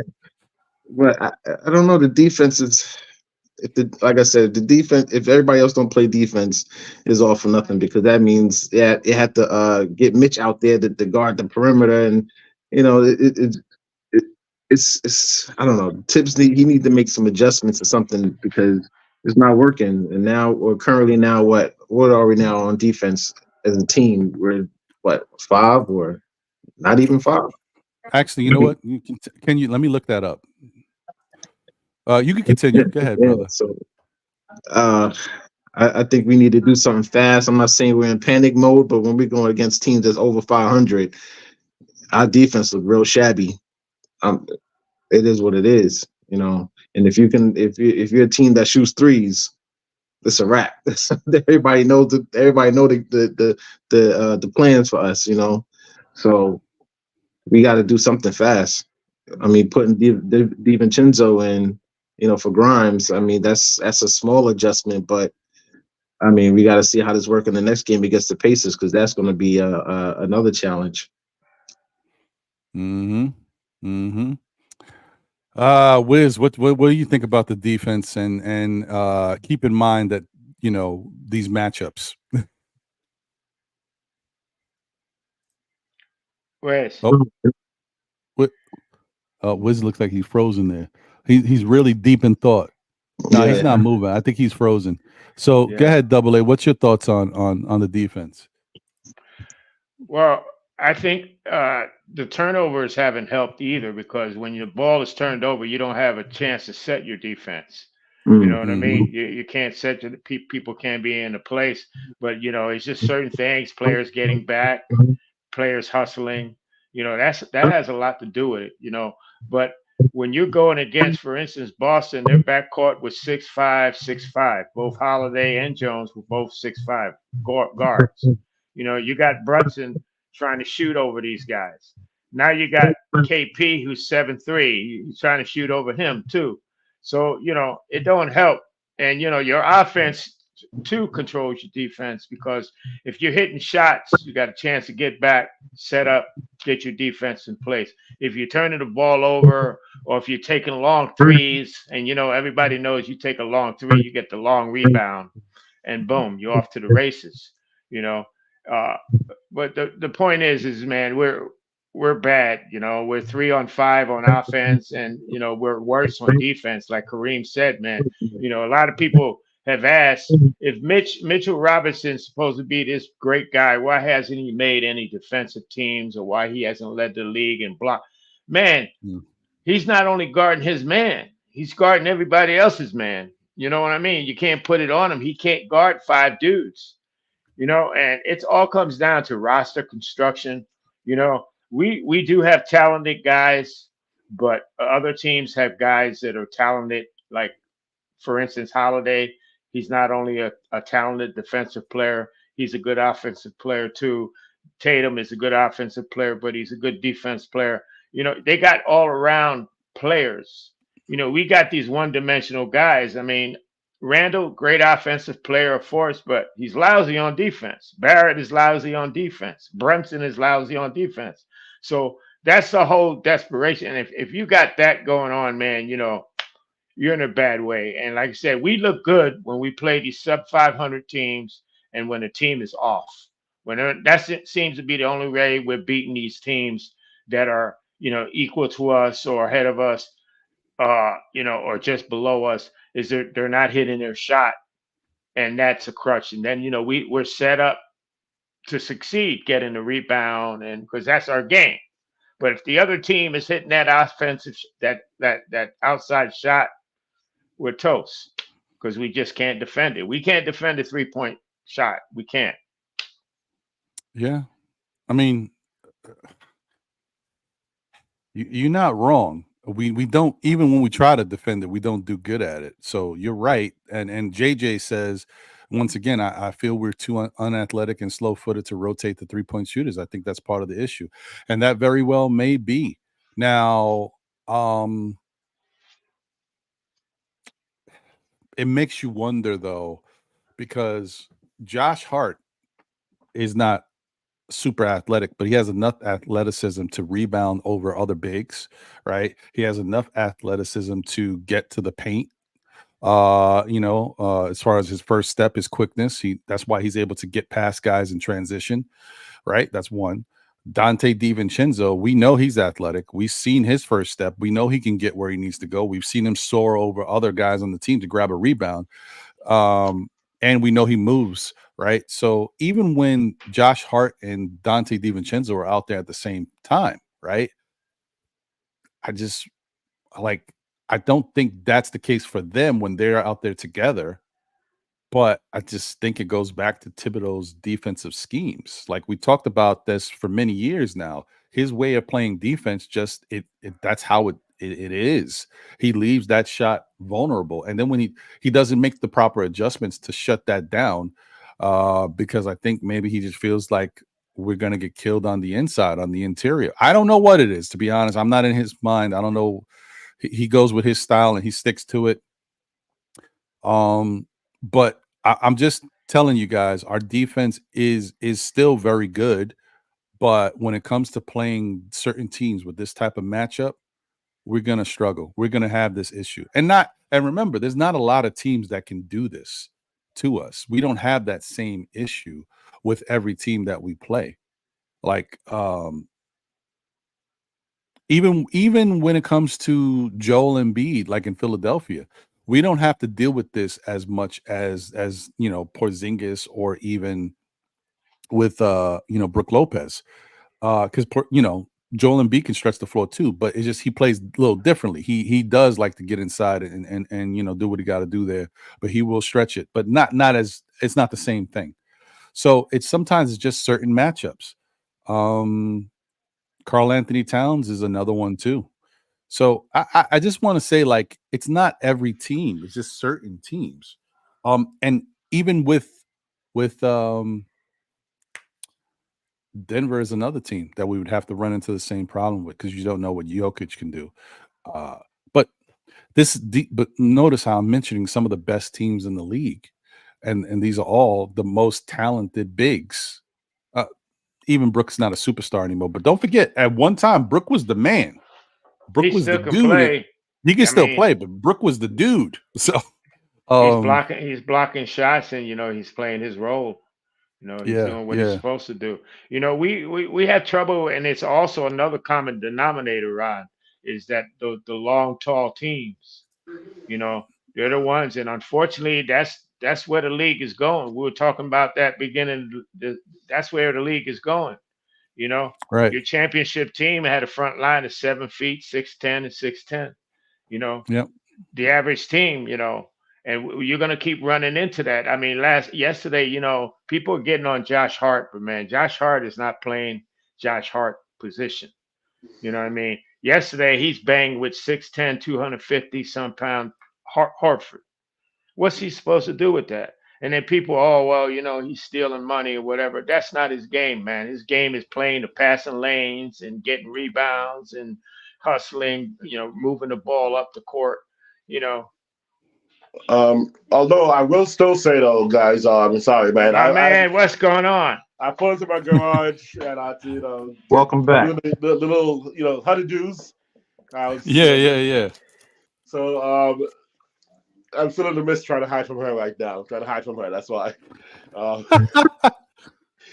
man, but I was looking at the stats from the last 4 or 5 games, and even against Toronto. The reason Toronto outshot us and out-rebounded us. We beat them because they shot 80% from 3, right? Mm-hmm.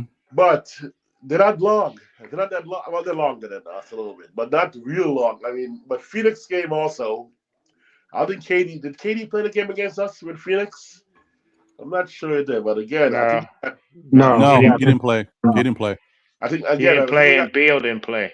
So what caused the rebounding and shooting proximity so close where Phoenix should have been? I mean, our game is rebounding, getting the rebounds and shooting on our team because we need it because our shooting's not that good. There was something else going on, and I don't know what it is. Obviously, besides iHeart, Mitch, and Randall. Sorry, I gotta do some more water. Something is off with our rebounding, man. Like I said, Josh crashing the board. RJ's a natural rebounder. Who else gets boards for us?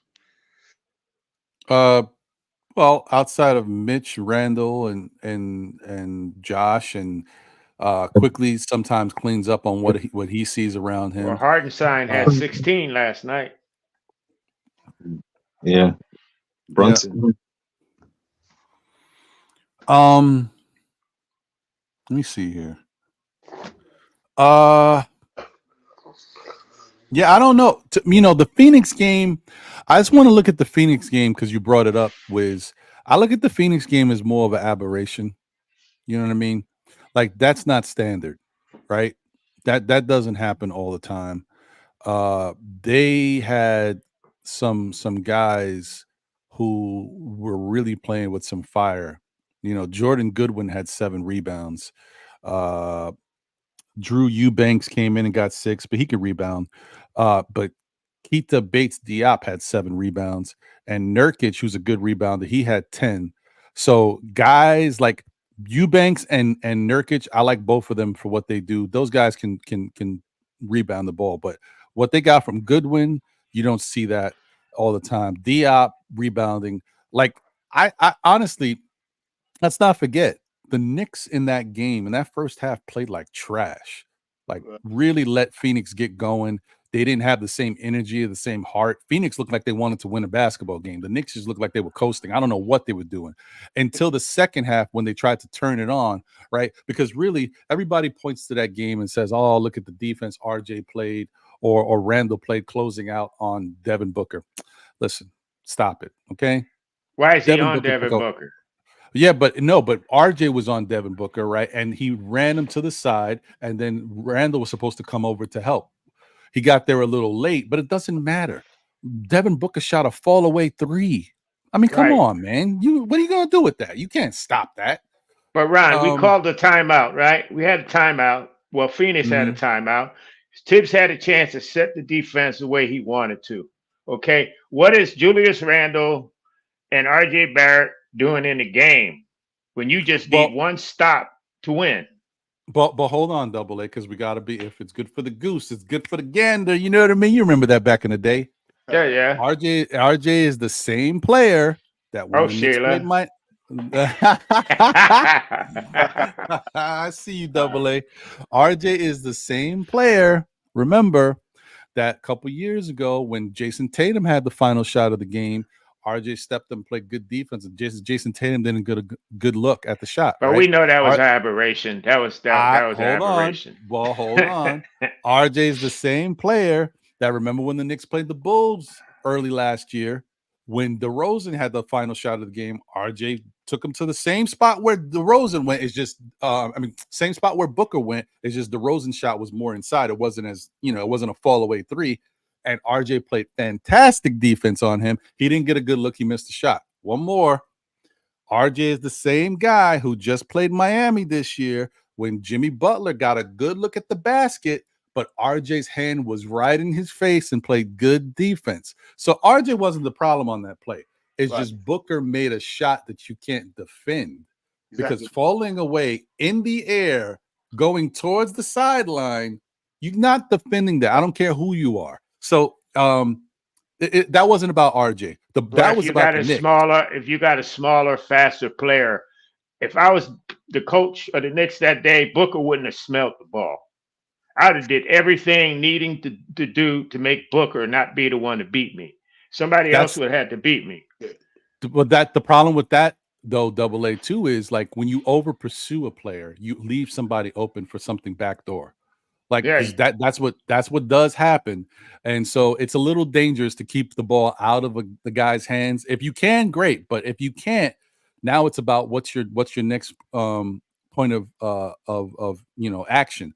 The only thing that RJ could have done a little better, because Booker already was ahead of him, is maybe if he could have been on the other side of Booker to stop him from going right and force him to go left. But even Booker is that crafty to all he had to do was put the ball on the floor, do a little crossover, and bring the ball back to the right to get where he wants to go, and just pop a two, and we're right there in the same scenario. It's a different shot, but whatever. It's neither here nor there because none of that matters, guys. You know why? Because the Knicks lost that game. Because the Knicks never should have came out like dog doo-doo in the first half and allowed that team to get up. Because if they would have just played solid basketball for 4 quarters, the Knicks would have won the game. There wouldn't have been no Booker shot.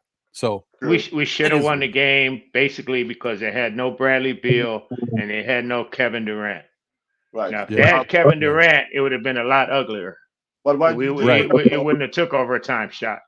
A valid point I do have, though, is that how many teams do you ever question why one or two of their top players is on the floor at the end of the game, offense or defense?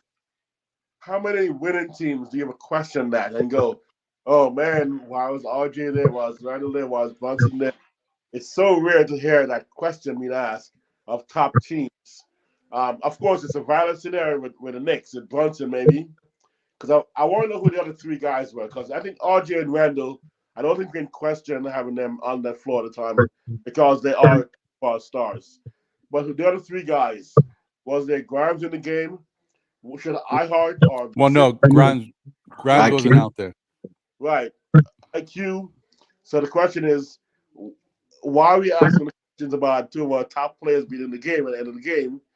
Means our teams are constructed very well because our top 2 guys should be on the floor at the end of the game without question, unless there's something seriously wrong with their game. Oh, I see what you're saying. And if they're healthy, I see what you're saying. there should never be a question mark on those guys. Obviously, you have Spud Webb. Maybe you go, oh, Spud's too short. But even Brunson is not too short. He's short. And he's not too slow. He's slow. But he's not that. He's good enough a defender that we should have with a top defensive-minded coach a scheme to make sure that we get the ball, have them get the ball in the hardest possible spot. Now, the thing is, you know what they did? I think it did happen. That's why the hardest possible spot to get the ball. So, like you said, Ron, we lost the game in the first 3 quarters, not the last play. So, right.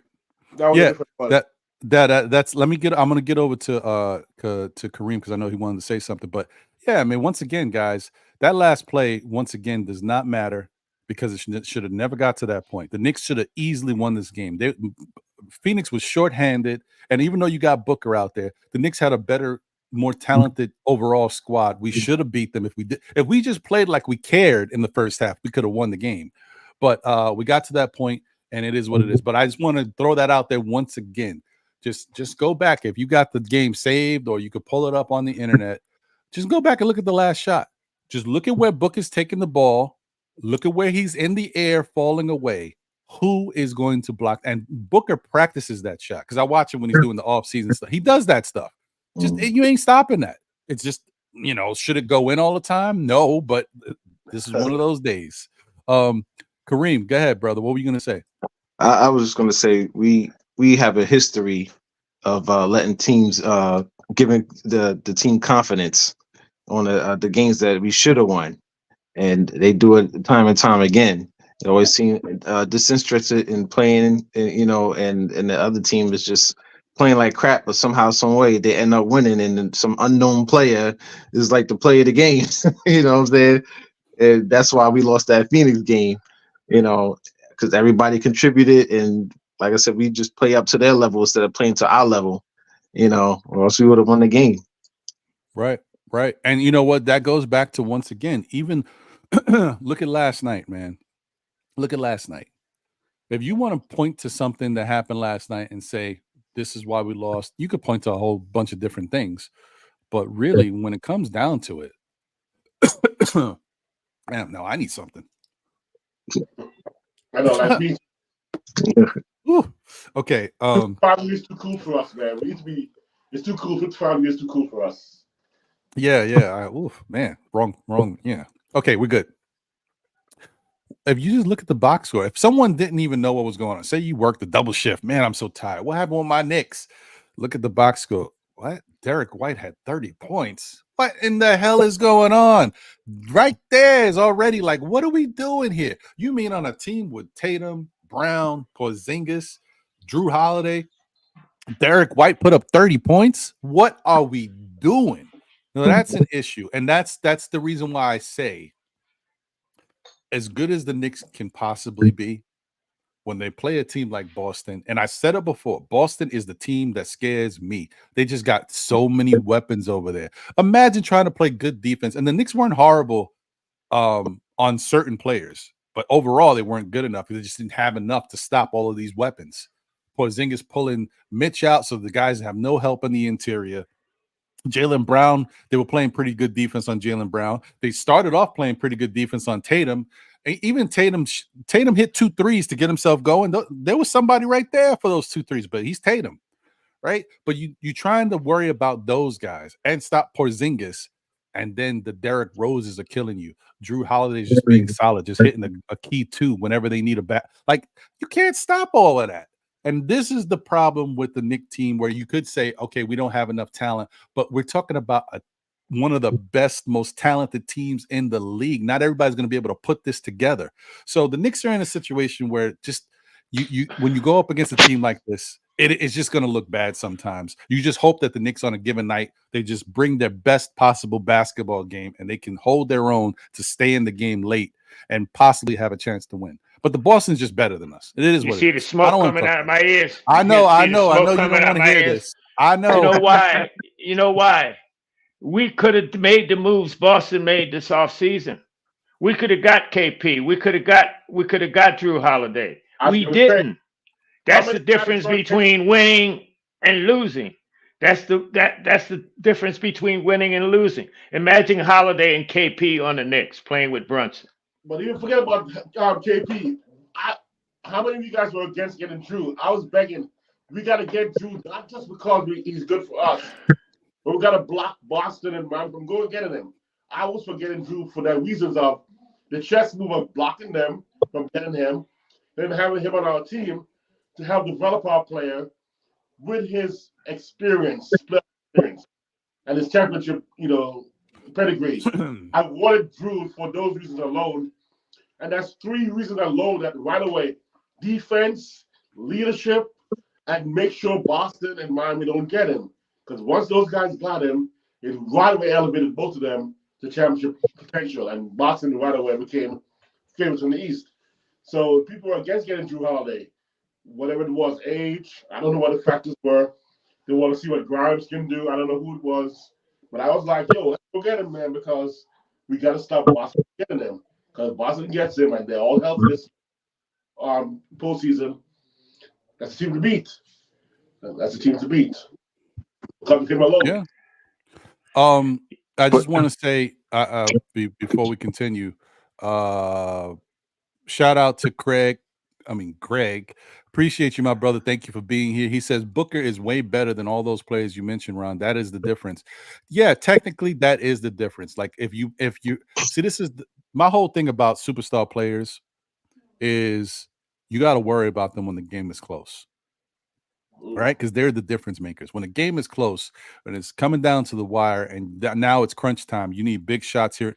This is when the superstar players make their money, right? This is when you worry about Devin Booker. And this is why we worried about Devin Booker when we played Phoenix. But it should have never got to that point. If you look at the first half of the Phoenix game, forget what I've already said. We already know we played like trash in that first half. But Phoenix went into the half up 64-56. An 8-point lead, right? And you're like, that's not insurmountable, but it's still, this team had Okogie, Keita Bates-Diop, Nurkic, Eric Gordon, and Devin Booker. The Knicks should have been tearing that team up in that first half. We were out-rebounded 31-17 in the first half. It's just effort. It's not coming to play, man. It should have never happened. Like, it's ridiculous to me. So that's the difference. But if we just played the Knicks basketball we were playing up until that Phoenix game, like I said, I don't care how good Booker is, he's gonna have to score 50 for them to have a chance. And he didn't do that. He didn't need to do that because they just played better than us. That's all it is. But it never should have got to that point. I don't care if you got the best player in the league on the team. If your team plays better than the rest of the players on that squad, you have a chance to win, and you should win. And the Knicks should have won that game. But I hear you though. It's not about Booker though. That the Knicks they laid down in that game, and this is the type of stuff you can't do. And I would expect more from a Tom Thibodeau team that made it to the second round of the playoffs the year prior. To me, it was like playing against Cleveland. That's what it seemed like. Because when they only had Mitchell, you know what I'm saying? So it's like the same thing. He had to score like 50 just to try to win. But we should have dominated that game. No excuse. Yeah. And shout out to DSJ. He said Devin Booker didn't even play well in the first half of the game. No, he didn't. Their top scorer. That's another thing. Well, you guys, Kareem already, the Knicks do that. The Knicks just like they look at your roster and say, what that guy's name? Jack Yellow. Okay, Jack Yellow gets 30 tonight. Like they find a way to let the guy who hasn't been doing much light up. In this game, remember who lit us up early was Eric Gordon. Not that Eric Gordon can score; he still can score, but he averages what he averages for a reason. He lit us up in that first half. He was lighting us up at will. Yeah, and here's a downer. I hate to throw a downer here, but another one. But he's honest though. Phil Jackson.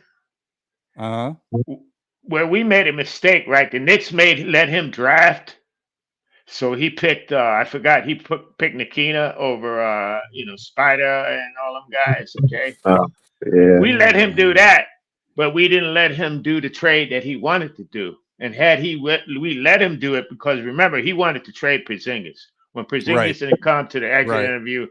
Oh, that was Porzingis for Booker, right? Wasn't it? He and the number 1 pick, which turned out to be Lauri Markkanen. So we could have got Markkanen and Booker. And I'm just saying, you let the man make the wrong last move. You know what I'm saying? Not only did he get, he didn't get us Spider, we didn't let him get us Booker, I mean, and in fairness, I will say I didn't like Phil because I think he talks too much and he sabotages his own guys in that situation. But you are right. He did, at least he did have a plan. If we would have let him, at least I would have been a little happier in hindsight. At the time, no, because Porzingis was the unicorn. We all fell in love with Porzingis at the time. We didn't want to just get rid of the guy. But in hindsight, if we would have let him make that move for Booker and get that first, which could have been Lauri Markkanen. Yeah, I get it. It is woulda, coulda, shoulda, but that would have been interesting. The Knicks would have been an interesting team with that mix. Shout out to Bricks Nation in the building. Salute to you. Hit him up is in the building. Salute. What's good? Knicks 100. Appreciate you, my brother. Wesley Robinson is here. Wait, there was another, I already said, I think I said what's up to Lion of Judah. Shalom, my brother. Hope you're doing well. I think I got, if there's anybody I missed, it's not for lack of trying. I just may not have seen your name, but I appreciate all of y'all. Please, if you haven't already, do that thing I like to see y'all do. What they call that? Oh yeah, smashing the like button. Thank you, man. Appreciate y'all. Right. Do you think we at the point, like the Yankees? I know you didn't want to hear about the Yankees, but hold on. I gotta get double A up out of here, brother. This way. I know, right? I'm lucky we don't have that pay to shut up. I would have been out of here. Like morning, bro. Right. I'd have been out of here already. Right. But what I'm saying, man, it comes a point in time when you can't get things done and you need to get done. Sometimes you got to overpay. We overpay to get rid of these players. We always attaching the number 1 pick to get rid of Cam, to get rid of this person. What's wrong with overpaying to get something real?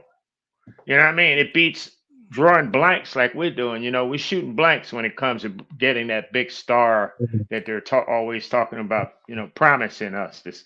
He's coming, like Jesus, we're waiting. Yeah. But I mean, look, who's available? That's exactly. We've gone through this, man. That's the whole thing. Who is available, right? It's like realistic. Exactly, Kareem. And this is why I'm saying you got to abandon that thought. You got to go back to drafting and developing and scouting, and you make your own superstars. Just like Milwaukee got Giannis and Philly got, Embiid. This year we got 4 number 1 picks, man. Why can't we turn those 4 into one good one? Right, Thibs, right. that's why. Well, Thibs that's not about that life. you know what? That's what Double A is saying is really important. You know what I mean? Because it's tough, right? Because oh man, sometimes you got to let something go to get better. You know what I mean? Sometimes you got to make a drastic move in order to put yourself in a better situation. So You got to give something up. Like I was talking about the Halliburton trade, okay? Indiana had to give up Sabonis, who's a good player, and the Kings are real happy with him, and Indiana's happy. So you got two teams that did equal value trade, and they strengthened, they got what they needed, but they had to give up something to get that. You know what I mean? And when it comes down to it, we don't want to get rid of Jalen. It was hard enough to get a point guard. It took us how many years to get a point guard? But Yeah. we're gonna have to give up either RJ or Randall to get somebody, to get that somebody to make a difference. Other than that, we're making lateral moves where it's not really. I think everything is a little too early for this Knicks team, but I wouldn't be surprised.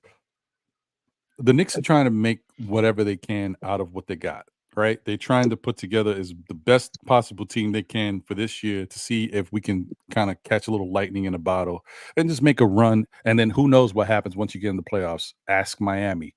No one expected them to do what they did, right? So the Knicks, to me, that's what the Knicks have on their mind this year. Because honestly, I think next year is going to be very important to watch the Knicks. People are making such a big deal about this year and the Knicks are players and they're interested in all that, but there's nobody out there. You could be a player and whatever. Yeah, if somebody's available, we're gonna go look into it. There ain't nobody available. And if they are available, do you even really want them? How are you gonna we even talking about DeRozan, which I still kind of think DeRozan is a slight chance of becoming a Knick this year, but he's a rental anyway. We might get him for the rest of the year, and then we're not going to bring him back. If it's a choice between bringing DeRozan back and bringing IQ back, who knows what the choice there is, or if they even want to do any of them. Like they might let them both go if IQ is still here and you bring in DeRozan. So that's iffy. But next year, when we know the following year Brunson and Julius can opt out, I wouldn't be surprised if next year you see the Knicks ready to trade Julius. But that's next year. It's not this year. We're going to obviously, that whole business, milk him for what we got. He's on the contract. We got him. We're going to get another year out of him. So I wouldn't expect it this year, but I do expect next year that the Knicks will be prepared to make some moves and trade something big. Because as I said before, I hate to go back to it. I don't like bringing it up. I still have that feeling that I don't know if Randall and RJ can play together on this team. It's like I said, we're not a bad team, but we're not a great team. We're not the worst team, but I think we're a good team. We're like between okay and good. I mean, what difference that we made from last year to this year? Only difference is that we have DiVincenzo and we don't have Obi. I mean, it's not a big difference, But I think we're good. It's just I think that Thibs is not using them right. That's why we just fall into the same thing that we've been going through for the past how many years Thibs been in there? Like 5 years. We're still doing the same thing. Year 4 or 4. So I mean, he's not making no changes. We having the same problems with defense, and that's why I say everybody knows the game plan. If you can shoot threes, you have a great chance of winning. So he's not making no real big changes. And I know we just missing one small piece that can fill like the 4 or maybe the perimeter. The 3. So I mean, we got to make some kind of small change. Right now it's nothing out there to make a real big splash. So we just have to stick with what we have. But like I said, we're a good team. So that we have nothing out there. How many people knew that Halliburton was available? Oh, no. Yeah. So I just want to thank you, Wiz, for bringing that up. I just want to throw that out there, too, because I know in hindsight, people look at it and say, look, we passed up on Halliburton twice.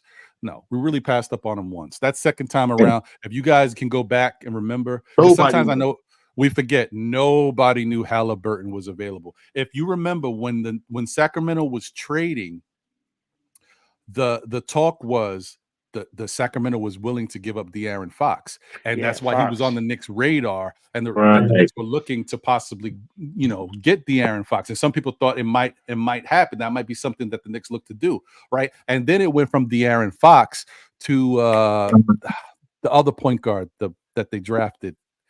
I can't remember his name right now. Sacramento Kings roster. Davion Mitchell. Yeah. Yeah. Then it went to we got Fox, we got Halliburton, we got Davion. One of these guys got to go. So then it went from Fox to maybe they'll trade Davion Mitchell and somebody else and bring in somebody that can help the team. No one thought they were trading Halliburton. I mean, to me, it's bugged out. It's still one of the most interesting trades ever. I mean, of course, they got great value back, and it's that trade not only was one of the most surprising trades, it was also one of the most even trades ever, where both teams benefit from it. That don't happen a lot.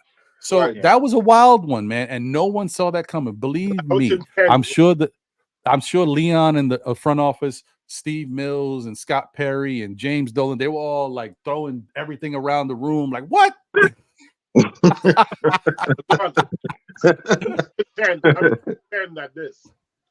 I think that Indiana made Halliburton available by being aggressive and offering something that Sacramento didn't think they would offer. I think we are not aggressive enough to go for guys. When you say no one's out there, someone's out there for the right price. But we're not offering the right price to get the one we need. Because all Indiana needed was Halliburton. They didn't need anybody else. And they go, if we get that guy, our team is going to make the next step, even if we have to give up X, Y, and Z. And they were willing to make a sacrifice. I don't think we are.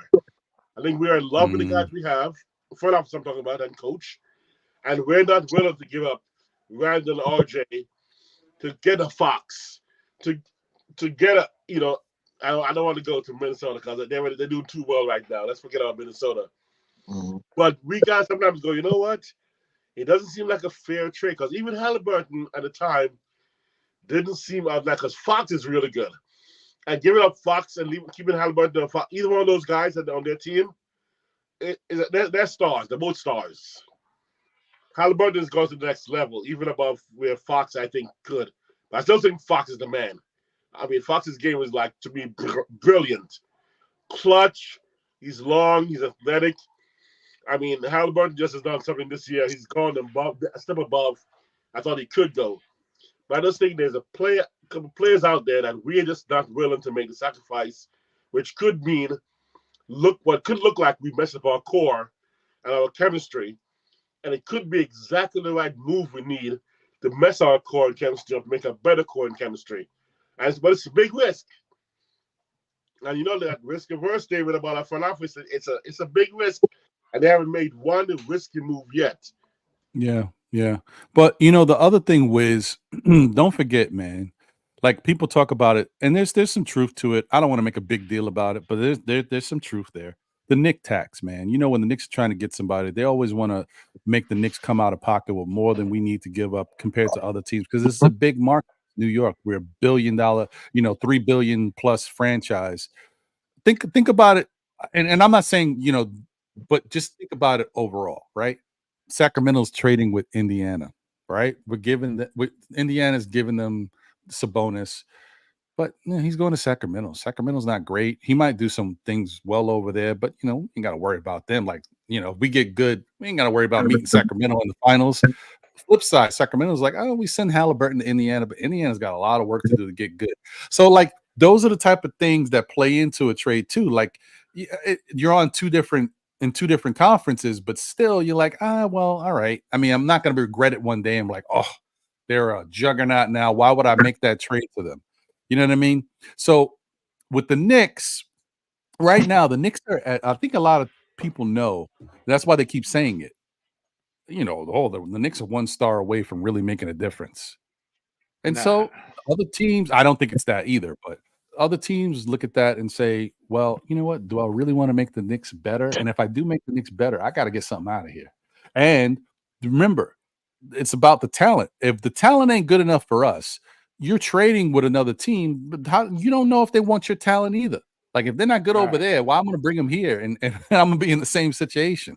They don't want your they don't want your trash, Also, right. You want something of substance, but you want them to take your trash. Like I'm saying, Wiz made a good point. I mean, there was no reason Boston should have been able to give Portland more for Holiday than we did. It's just they must have wanted him more.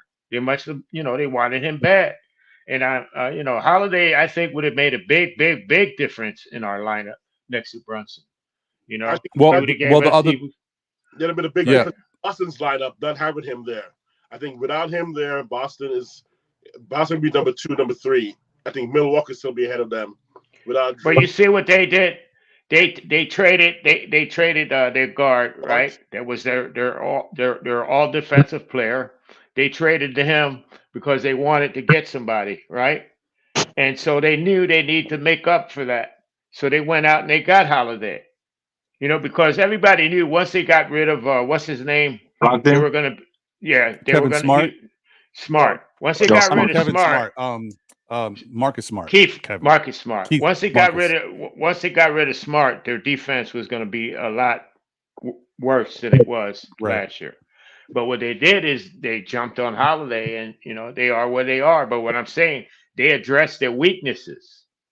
They addressed the weaknesses. We didn't. We didn't address our weaknesses at all. Not one thing. We're hoping on what worked last year, what's going to work even better. Right. And the playoffs should have exposed our issues. We should have learned from the playoffs. One is I think we are better than last year, but everybody else got even better than that. So we have improved, but not to the same degree of improvement everybody else has done.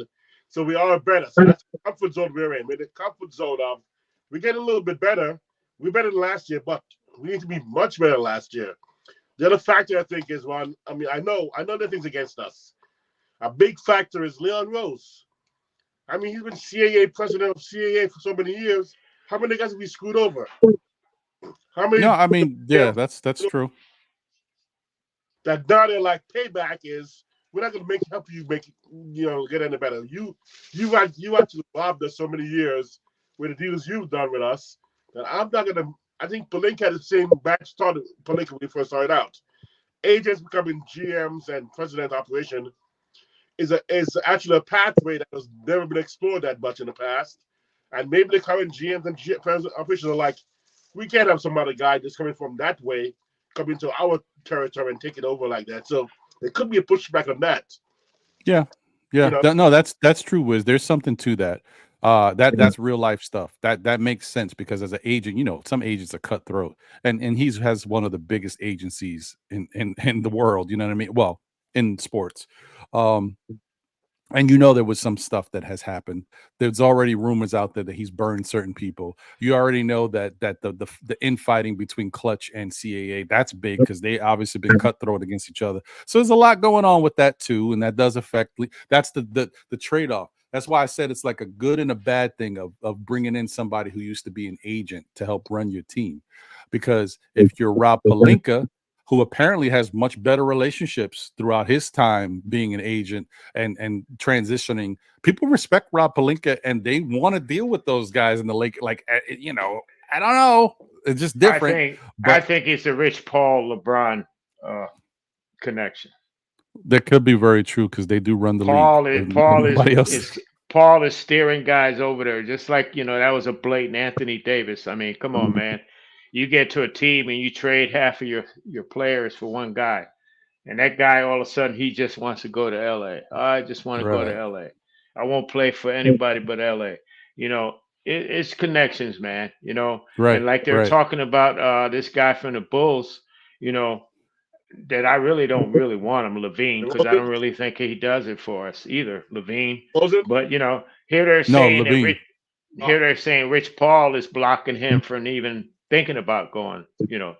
I mean, but I don't even know why. Look, I mean, honestly, man, if I never have to mention Zach Levine's name again, I don't even understand why we keep talking about him when he's already said he don't want to come here. What is wrong with us? You know what I mean? Not us, but what is wrong with us? why we keep talking about a guy who said multiple times, whether he said it or his people said it, we keep hearing it. If the guy don't want to come here, all right, we don't want you. Fine, That's it. Yeah, that's it. Step it. Yeah, Kareem, what were you gonna say? Like I said, it's true, but that's not up to us. That's up to the organizations. They could still trade him no matter what.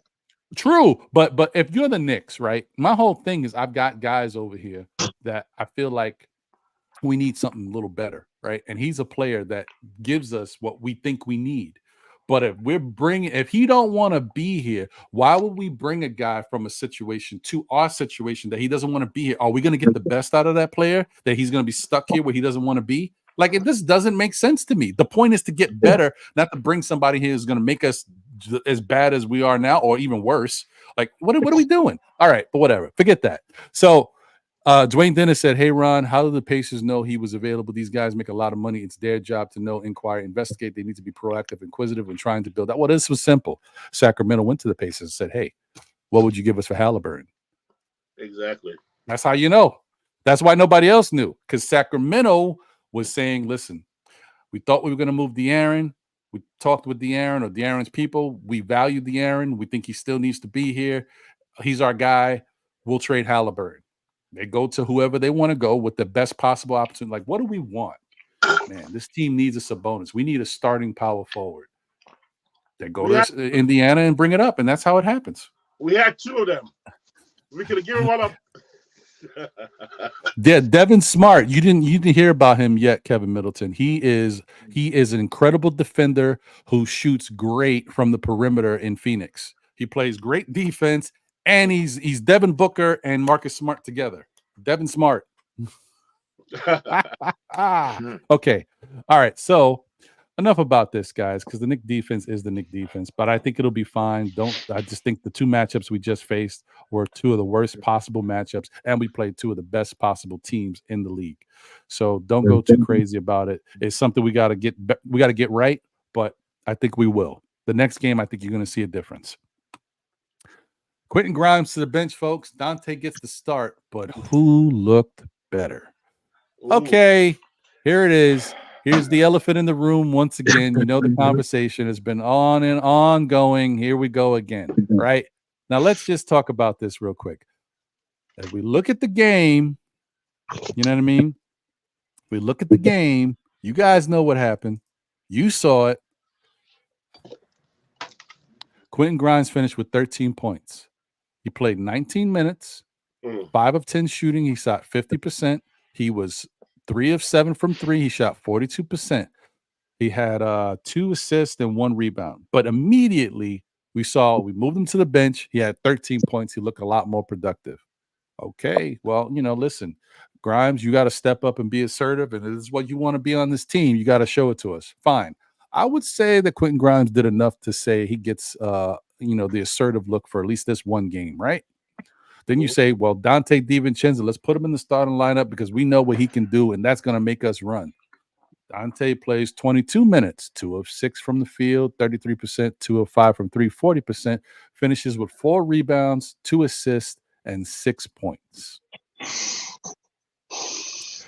So the question is, did everything everybody was clamoring for, did you get what you wanted by putting Donte in the starting line? And then don't get me wrong, I'm being a little facetious and hamming this up a little bit. It's only one game because, the next game Donte could go off. You know what I mean? But I'm just throwing it out there. The outcome, was it what you expected? Wiz, what's your thoughts? Well, first, of course, my disclaimer is I didn't want Donte to start. I prefer IQ or even Hart to start. I still want off the bench with Grimes and either Hart and Hart. So that was my first. So let me put it out there first. However, I don't like the change, but I think it was necessary for Grimes' psyche. For Grimes' psyche, it was necessary, and it was the right move to get his head straight.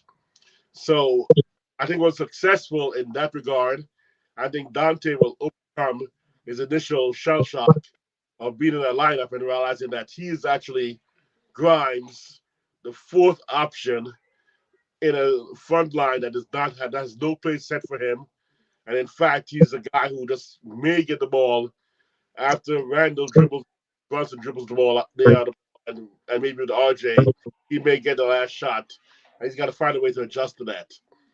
So I'm still holding off. Obviously, one game did not look good from Grimes' point of view, or from Donte's point of view, but it looked good from Grimes' point of view in that his head is straight and his head looked like it getting on right as far as the shot was going.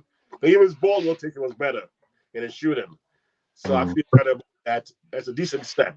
So I'm going to give it a B plus on the change. A B plus. Okay. All right. And I just wanted to say, guys, the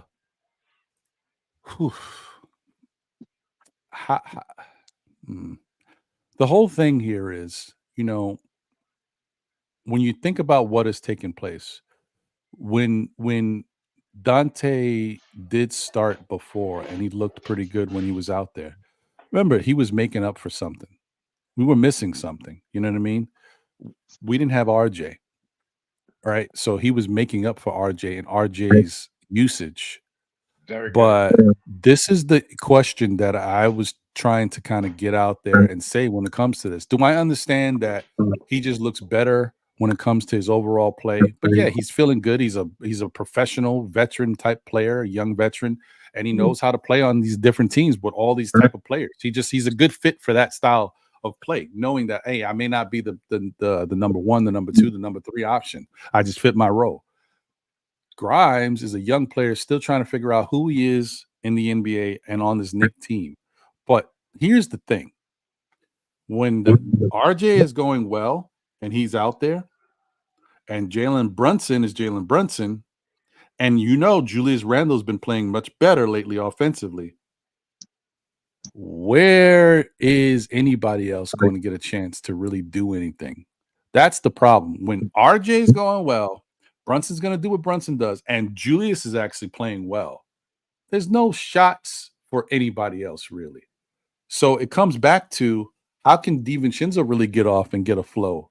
You know, if the defense clamps down and forces one of these guys to move the ball and pass it, okay, DiVincenzo might get an open shot in the corner. Once again, going back to the corner, because these guys are going to have to be in the corner somewhere to help the spacing for the other guys that drive.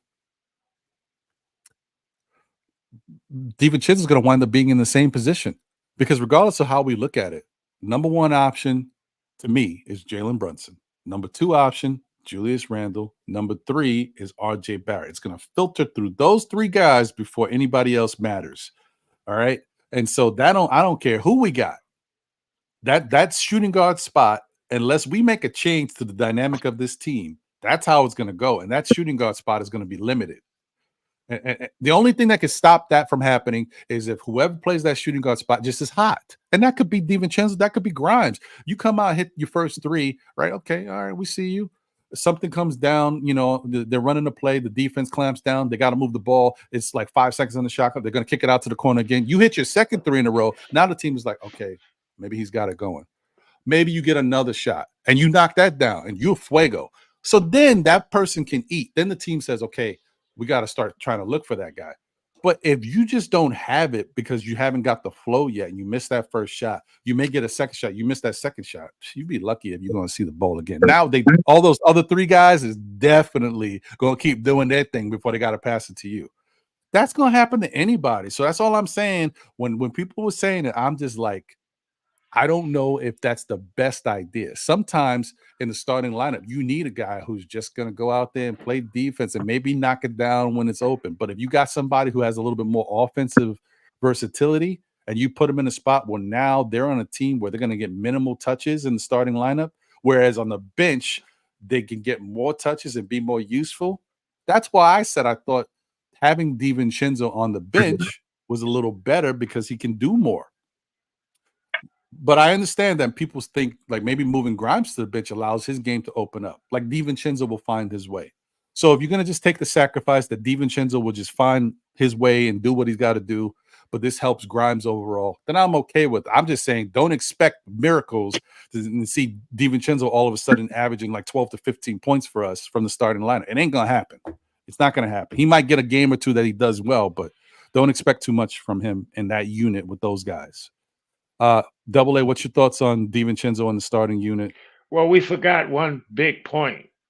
Mm. Grimes said he didn't like his role. And when Well, you that's make a true, too. statement like that, you're pretty much, laying your bet. I mean, he was Thibs' boy. I mean, Thibs had to be pissed to pull him out of the Right. starting And I lineup. think we already know, guys, I've said it, other people have said it. Thibs is petty. Thibs will show Oh, you a yeah. lesson, teach you Yeah. something. Oh yeah, he Oh petty. yeah, and basically Grimes made his bet. He didn't say, "Oh, I just like to have a few more shots," or "I wish I was a little bit more productive." He said, "I don't like my role." So if you're saying you don't like your role, you're telling the coach, "I don't like the way you're using me. I don't like, how I'm used on this team." So he got to try something else, right? And you made a big point, Ron, when DiVincenzo was getting those points and those shots, RJ wasn't playing, so he had more touches, he had more attempts. Julius wasn't passing the ball to RJ, he was passing it to Donte. So Donte was getting shots, and it's one game, man. You know what I mean? You can't. Okay, it's not going to work after one game. Yeah, You yeah. know, I'm look- just look- throwing. look- I'm just Look like I how many said. games, we've given Grimes to get it right. Right, right. We And can't expect Donte to get in there one game and okay, like you said, he ain't never, he ain't never Yeah. gonna get those shot attempts, man. Grimes got 10 shots. When was the last time Grimes got 10 shots in a game? It's true. And So- that's in fairness, Double A, to what you're saying. That's why I understand when people are saying put Grimes on the bench, let him get going. Right. Maybe he'll be in a better situation, which is it worked. makes sense. It worked. He's makes free, sense. and he doesn't feel that pressure anymore. He knows, okay, it ain't gonna be somebody. Julius passes you the ball. Okay, give it back. He don't have to do that playing with Hart and them guys. My one of- only question to you and to everybody else is, when you do that to allow Grimes to be a bigger part of the offense and get free flowing in that second unit, sometimes we downplay some of our guys' attributes. Let's remember when Grimes is feeling good and he's confident, that defense be looking good, man. Just saying. So maybe But it ain't been all that this year. I know, but in last night's game, maybe if Grimes was in the starting lineup, maybe Derek White don't go off for 30. I'm just saying. I'm just saying. But I hear you. Kareem, your thoughts on the Grimes and DiVincenzo saga here? Well, obviously, Grimes benefited out of that deal, but like you said in the beginning, there's only one game, and I think that maybe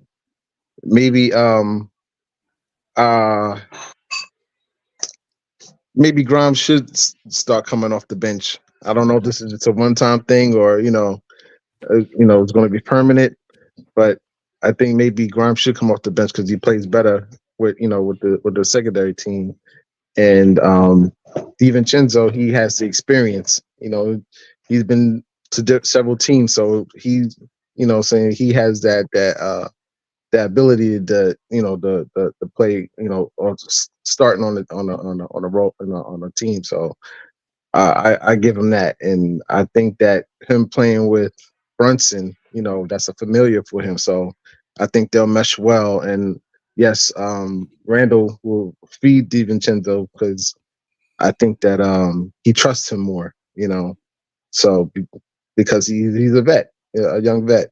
So, but I put like this: I'd rather have DiVincenzo starting than Fournier. So Well, I'm okay with that. Yeah, I don't. I mean, listen, man. I'm just saying. Well, this is what we can't question, Greg. And you're right. I have been trying to avoid that conversation because I like Grimes and I like our team, and I don't want to put unnecessary hate or dislike on our team and throw narratives out there to make other people in the fan base feel that way either. So that's why I didn't bring up the fact that Grimes' defense has been a little lackluster in the past few games or so, that I've noticed that even when he's guarding certain guys, they're cooking a little bit. I haven't brought that up because I know that a lot of this has to do with Grimes' confidence. You know, it's gonna. You're a man, or even if you're a female, it don't matter. Confidence is confidence. When your confidence starts to wane, you start to feel a certain way. It affects your overall game, not just offensively, defensively too, right? And I think also because Grimes over the summer been training with JJ and Penny. So in my mind, I'm thinking like, oh, he's gonna go off this season, and then coming off flat like this, it's like, yo, something's not right. So it got to be something mental going on with him. But Kareem, to be fair, I think if it was a different situation, if Grimes wasn't playing with RJ, Brunson, and Randall, I think it would be a different situation. If he got more touches and was able to do more, I think we would be seeing a different outcome. You know, that's a real hard job. Just to, that's what they had Toppin doing. Basically last year too, is just standing in the corner, man, and that's rough. Yeah. You're not involved. And that's rough. And I think with the same amount of shot attempts, I think Grimes would be doing a lot better. We'd be singing a different tune. Now, a lot of people are talking about, well, why they didn't start quickly, because now you're eliminating his value, because quickly it's not going to get the shots he's getting now. When he comes off that bench, he's the main gunner. But you put him in his starting lineup, he's going to be in the same situation Grimes is in, and now DiVincenzo is in. He's going to get 4 or 5 shots, and you're not going to see it quickly that you see now. Right, because if you guys remember, oh no, go ahead, Kareem. I remember my thought. Go ahead. I was just going to say that. Plus, they need IQ come off the bench, because that's the points off the bench right there. They need that spark. Right. Agreed. Because if you guys remember, I mean, Quickly's been here 3 years now. 3 years? This is year 4. Is this year 4? Year 4. No, year 4. This is year 4. Yeah, because, So but the year's not over. So yeah, he's been here 3 years now. This is year 4. Mm-hmm. Remember, there was a point where they tried to put Quickly in the starting lineup, and the mix wasn't good for Quickly wasn't getting used the way Quickly could get used, and it wasn't a bit because these other guys need to get the ball before him. Now, we didn't have Brunson at the time, but it was still the ball was going through Randall and RJ, and Quickly was still the third option. We had Kimba here. He was another option. We had Fournier. We were trying to get him incorporated. He was another option. Like, it's just when you have these other options, it has to make sense to add somebody else to the starting unit it's going to benefit them and benefit the team. Going back to there was something else I was going to say, and I can't remember now what it was. My big concern is Boston has 5 scoring options, and they all are able to take the number of shots they need to take for the team to win almost every game. They are okay with one game taking 10 shots, whether it's Drew or it's taking 18 shots. Tatum or Jalen can go at that.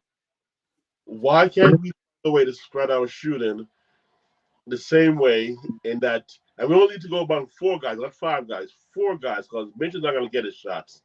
Mitch is going to get follow-up from rebounds and maybe alley once in a while. So all we need right now is 4 guys to share the ball, where our shooting guard gets 10 shots. That's all we need. And scheme right to get that together. When you watch Boston with 5 guys who are literally could be number 1 options in shooting, and all 5 of them okay with getting 16 points one game, 8 points one game, or 30 points one game. Literally KP, Tatum, Jalen Brown, Drew Holiday, and then anybody else on that squad is okay with us 18 points a game each, or 40 shots a game each. And literally, to get 90 shots a game, the starters play more than 3/4 of the game, right? 3/4. Oh, just say 3/4. Let's say they play somewhere in the range of 34 to 36 minutes. It means that of the 90 points, not 3/4, but 2/3 of them, 60 shots among 4 guys, can easily be divided 20, 18, 16, 12. Mm-hmm. Easily. The math is there. It's basic math that it can be done, and no one's going to end up going for 6 shots for the game as a starting shooting guard. That should not happen because your center gets maybe 4 of those shots of those 60 shots. I don't understand why it can't be done. I just don't understand. Right. Well, listen, I got a couple super chats I'm gonna get to in a second. I think that it goes back to there's just there's so many other different variables and narratives and all this stuff that goes on between different teams, but we're at different points, right? The Knicks are trying to see if they can be a contender, right? We are finally at the point where the fan base, I think, is understanding the Knicks are trying to go for it. Not all in, but we are at that point where we're going for it. It's no longer about developing young talent and blah, blah, blah. Now we're trying to get the veteran presence, the people that can fill in our roster and get us to the next stage, right? So we all know that. Boston's there already. Boston's already a contender. Boston has tried and it hasn't worked. So to watch Boston as a team be unselfish and say, we got all these players, we're okay with this guy taking the night off, and because they've already been through it. Boston has been there and not got to the promised land. I mean, they've been a contender and been at the point, but they haven't won yet. So now they're at a point where, yeah, we're willing to do this. We brought in KP. It's we know we got this. We know we got Drew Holiday. We know. So if anybody's flowing that night, we're okay with it. They're all okay taking the back seat. Plus, you know, the young players have grown up. Tatum's grown up. Brown has grown up, and they're making their money. They're also happy. Like Brown is getting $300 million. Tatum's going to get $300 million after this season. Like, I don't know if it's going to be with Boston, but the point is, they already went through all this. Remember, they had a point where their team was going to get blown up. Like, we thought that one of those guys was going to get traded because they couldn't get it together. Marcus Smart came out in the public and said, we got issues over here. These guys need to get it together. And then they turned it around. It was also the same year that RJ hit that shot in Tatum's face, and that helped get them right. So I'm just saying Boston is in a different mind space and been around enough to know now all the stuff we've done hasn't worked. So we get players in here, we have to be unselfish and give guys their time to do their thing, and maybe we can win. Maybe this is what's going to take for us to win it all, because they've been right there. That's what it's a little different for Boston. But let me read these super chats. Okay. Shout out to Jay Boogie. Appreciate you, my brother. Thank you for the generous super chat. He said, we're not doing anything for this team until next year. We need to stop talking about things that need to be done this year. The target is June, not April. I think you may be right, because once again, I don't think there's anything out there that is going to make the fan base overly excited, that's going to make the media overly excited that we got the guy now, because those guys ain't available unless the Knicks overpay. And if we do that, then you're going to be like, well, who do we got? We gave up all these. It's going to be the Carmelo Anthony thing all over again. Now, mind you, one of these players could be better that we bring in than even Carmelo Anthony was when we got him. But still, we're going to be like, who else? Who we got here? Who's going to play defense? Who's rebounding? Mitch is gone. Who we got? Yep. So I'm just saying, you don't know what's going to happen. Shout out to you, Jay Boogie. Appreciate you, brother. S&D, the art man, thank you for the generous super chat once again. I appreciate you, my brother. He says there's a respect factor between Randall, Brunson, and Donte. They're peers. Grimes off the bench helps, plays well with RJ in the second unit. Yeah, in the end, I think it could still work out. I'm just telling, I like I said, I'm joking and being a little facetious, just clowning a little bit. I think that either way, the Knicks can be okay, even if Donte is starting. But what I'm saying is, just don't expect Donte to all of a sudden be this like miracle worker. He's going to make up for everything we're missing at the shooting guard spot. He's going to have nights where he doesn't get a lot of touches too, because if RJ is going well and Brunson's got it going and Randall's starting to be confident with his shot again, there's just not a lot more to go around in that starting unit. That's it. That's all I was throwing out there. See, we're not we're not set up like a typical team. And what I mean by that is, normally your shooting guard position on your team is one of the strong offensive positions. You know what I mean? That's where you're going to get your points from. It's the shooting guard. But we got to shoot first, scoring point guard. So that kind of like changes the narrative for us. You know what I mean? Most teams, they're shooting guard. That's the money ball. You know, they're the guy that count on for points and stuff like that. We're not in that position. You know, we're not structured the way we should be, I think. You know what I mean? Because if you have an offensive first flowing point guard, then you got to be like the Knicks dude, and that shooting guard has to be a defensive present guy and a guy that's a more catch and shoot type okay, when I'm open, I'll shoot. JJ Redick, Steve Kerr type player. You know what I mean? And unfortunately, we tried to get a young guy and make him into that. A guy that I think has much more. I think Quentin Grimes is much more than just a stand in the corner, catch and shoot player. He's shown that, man. Yeah, I we've mean, seen that. the guy can pass. The guy, can, he confidence. I think, like you say, Ron, is his thing. It's confidence. That's And all it is, Double A. my No. whole thing with Tom Thibodeau, he's a good coach. He's taken us to an acceptable level, okay, but he does not bring out the best in his ball players. He doesn't get the most out of his ball player. He doesn't know how to get your strength out of your ball player. A good coach is a guy that can get the best out of you Mhm. At the and same not say, okay, you can't do this, so you're no good for me. You can't do that, so you're no good for me. Come on, man. Right. Confidence is a big thing, and I just don't see that being distributed to our young guys. Quickly, yeah, but I think that's just who Quickly is. He's just that mind strong, I'm gonna go get it type of guy. But a guy more low key like Grimes and like say Toppin, those are the type of players that they need that confidence, man. They need that build up, and that's one thing Tibbs is, man.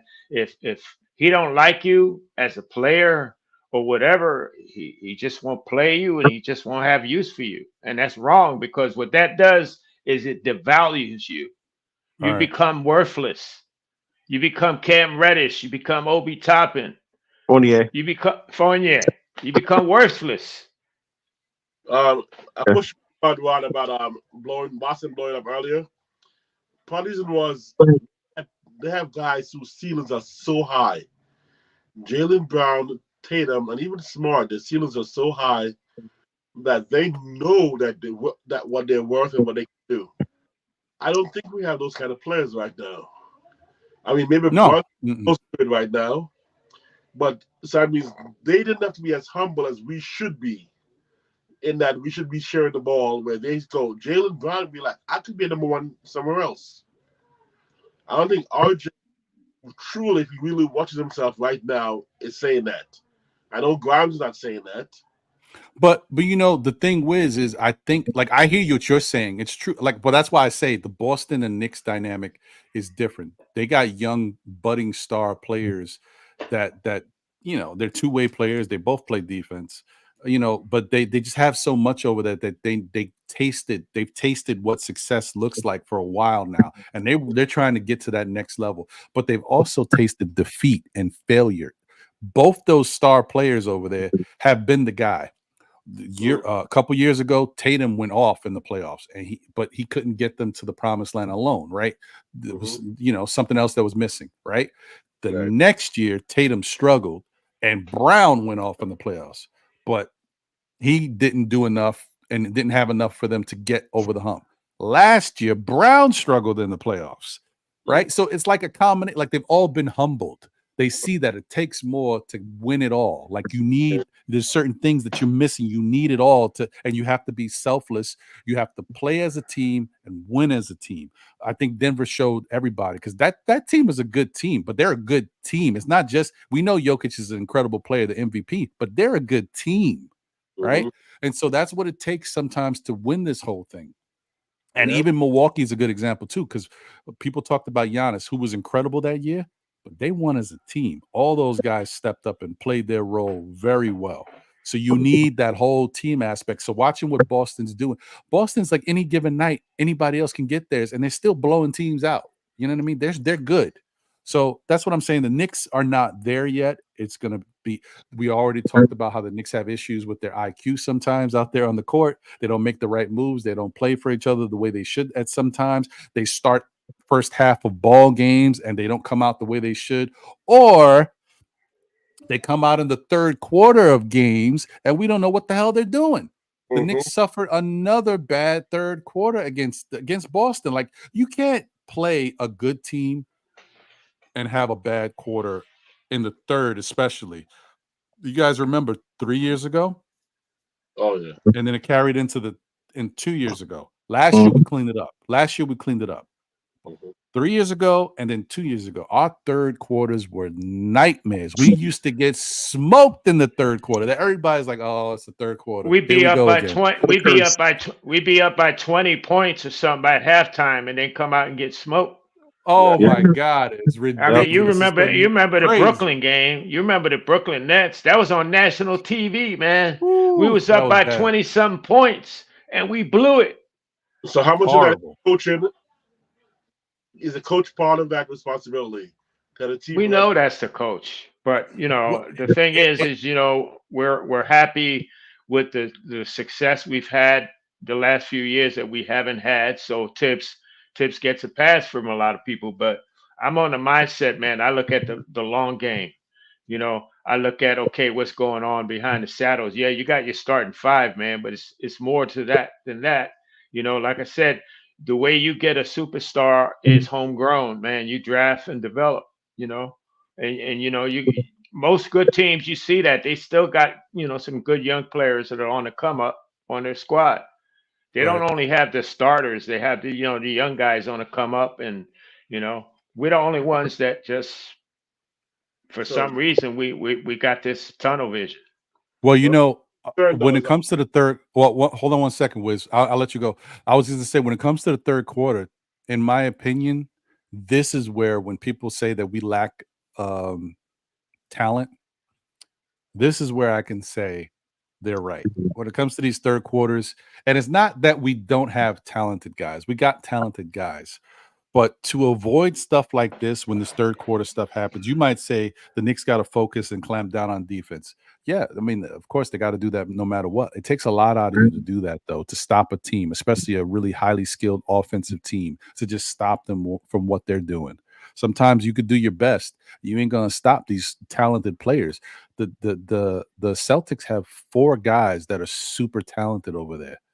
Say what you will about Drew Holiday. Drew Holiday averaged 18 points a game from Milwaukee. He can get his, right? And that's the 4th option. Then you throw in a Derek White, who Derek White was holding his own when he was with San Antonio. That's why a lot of people wanted him. They were looking at him because he had some skill. He knows how to score, right? But the issue here is when you play a team like Boston, it's going to be tough to stop them from what they're trying to do any quarter, let alone a third quarter when they're hot. This is when you need guys who get buckets. I'm not talking about guys who can knock down the 3. No, a guy who can get a bucket, a layup, a 2. We got to score. And our only guy that we consistently know gets buckets like that is Jalen Brunson. And the reason why we struggled in last night's game in that third quarter is because Jalen didn't have it all game. His shot just wasn't falling. If Jalen had his shot going, he would have kept us in the game. That's the difference. But that's one guy. Julius is Julius. RJ is RJ. We need another bucket getter who you can count on to get buckets. Not a 3-point shooter, a guy who can give me a 2.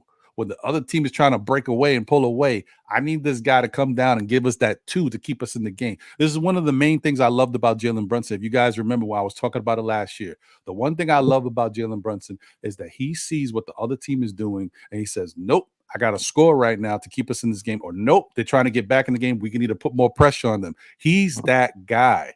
We need another guy like that. I don't know who it is. Maybe it's DeRozan. I know some people don't like DeRozan.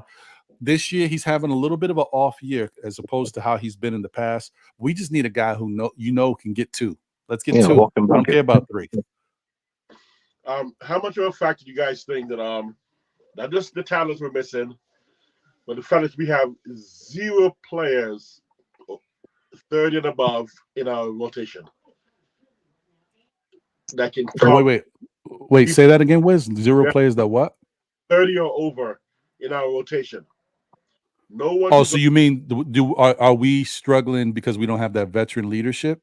That veteran leadership. That somewhere mentally we can have a guy who's just calm down. Whether it's McConnell in Indiana or we don't want to go for LA because LeBron is a freak of nature. So getting the freaks of nature out of the way. There's very few winning teams right now doesn't have a guy who is 30 plus starting.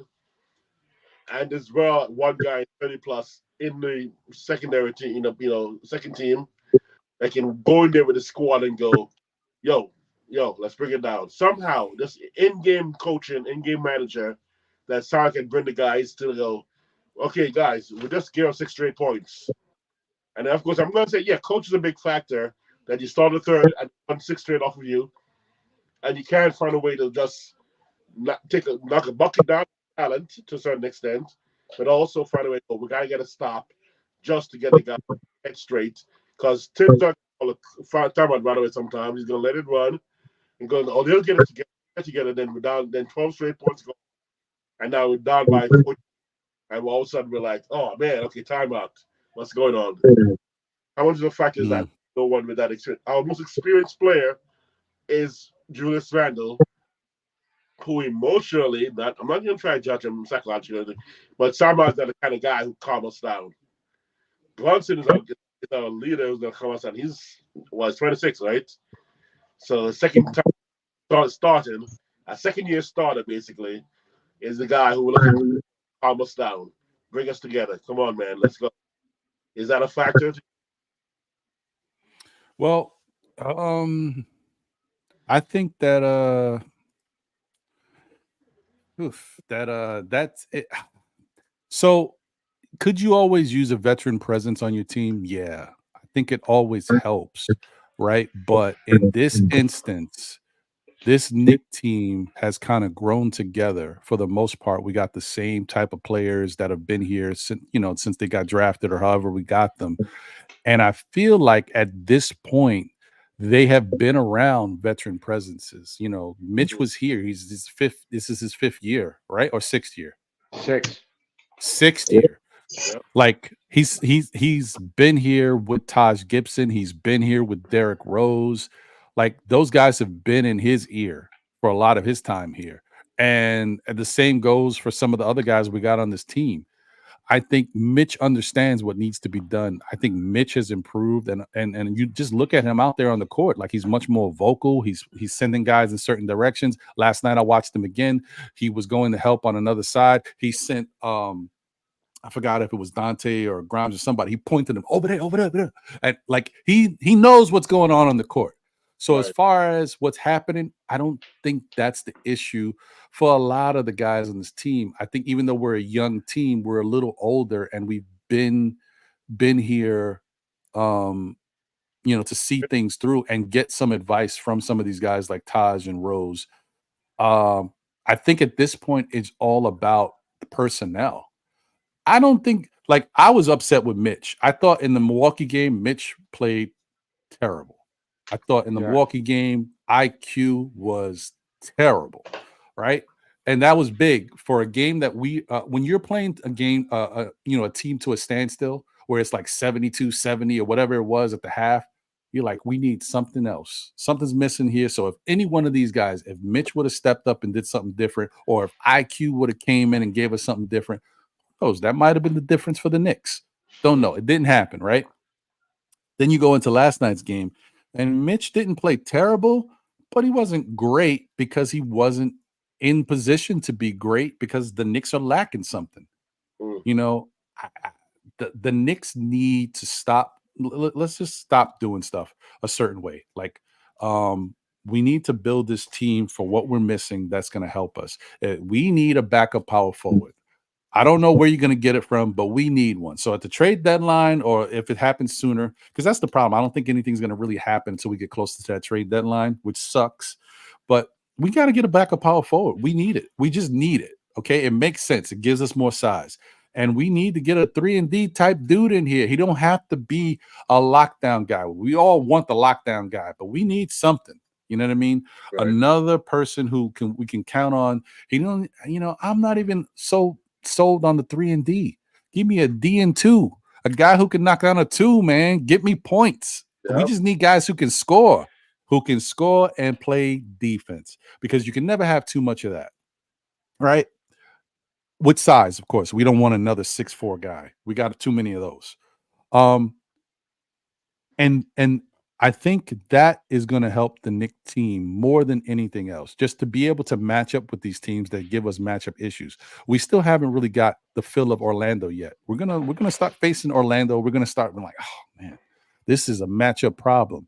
They're a different type of team. They don't got a lot of guys who will stretch the floor and make it really difficult for Mitch, but they got a lot of guys who are taller and match up better against our small guys, and they're going to be shooting over those guys. Yeah, and quick guys.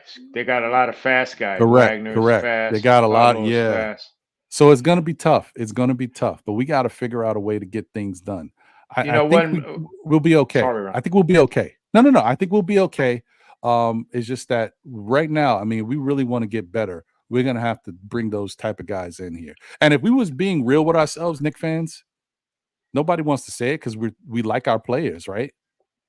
But even some of the guys we got right now, if you think about what we're trying to do, if you got a team with Brunson, Randall, and RJ being your top guys in your starting unit, all left-handed. Even left-handed, but do you need Grimes at the starting shooting guard? Do you need a DiVincenzo at the starting shooting guard, or Josh Hart, or even no? You need a sniper at the 2. You need a guy who's just gonna knock down the 3 because that's all he's getting. So when we need to push that ball, you need a Max Strus at the 2. You need somebody who shoots 40% better from 3 that's gonna continue to knock it down because that's the help we need. If you're really thinking about it.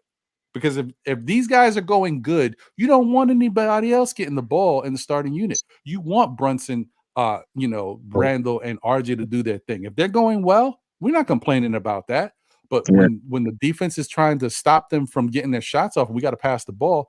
We need the guy to knock it down who's a bona fide 3-point shooter, a sniper. Yeah, but some might say he's on the bench.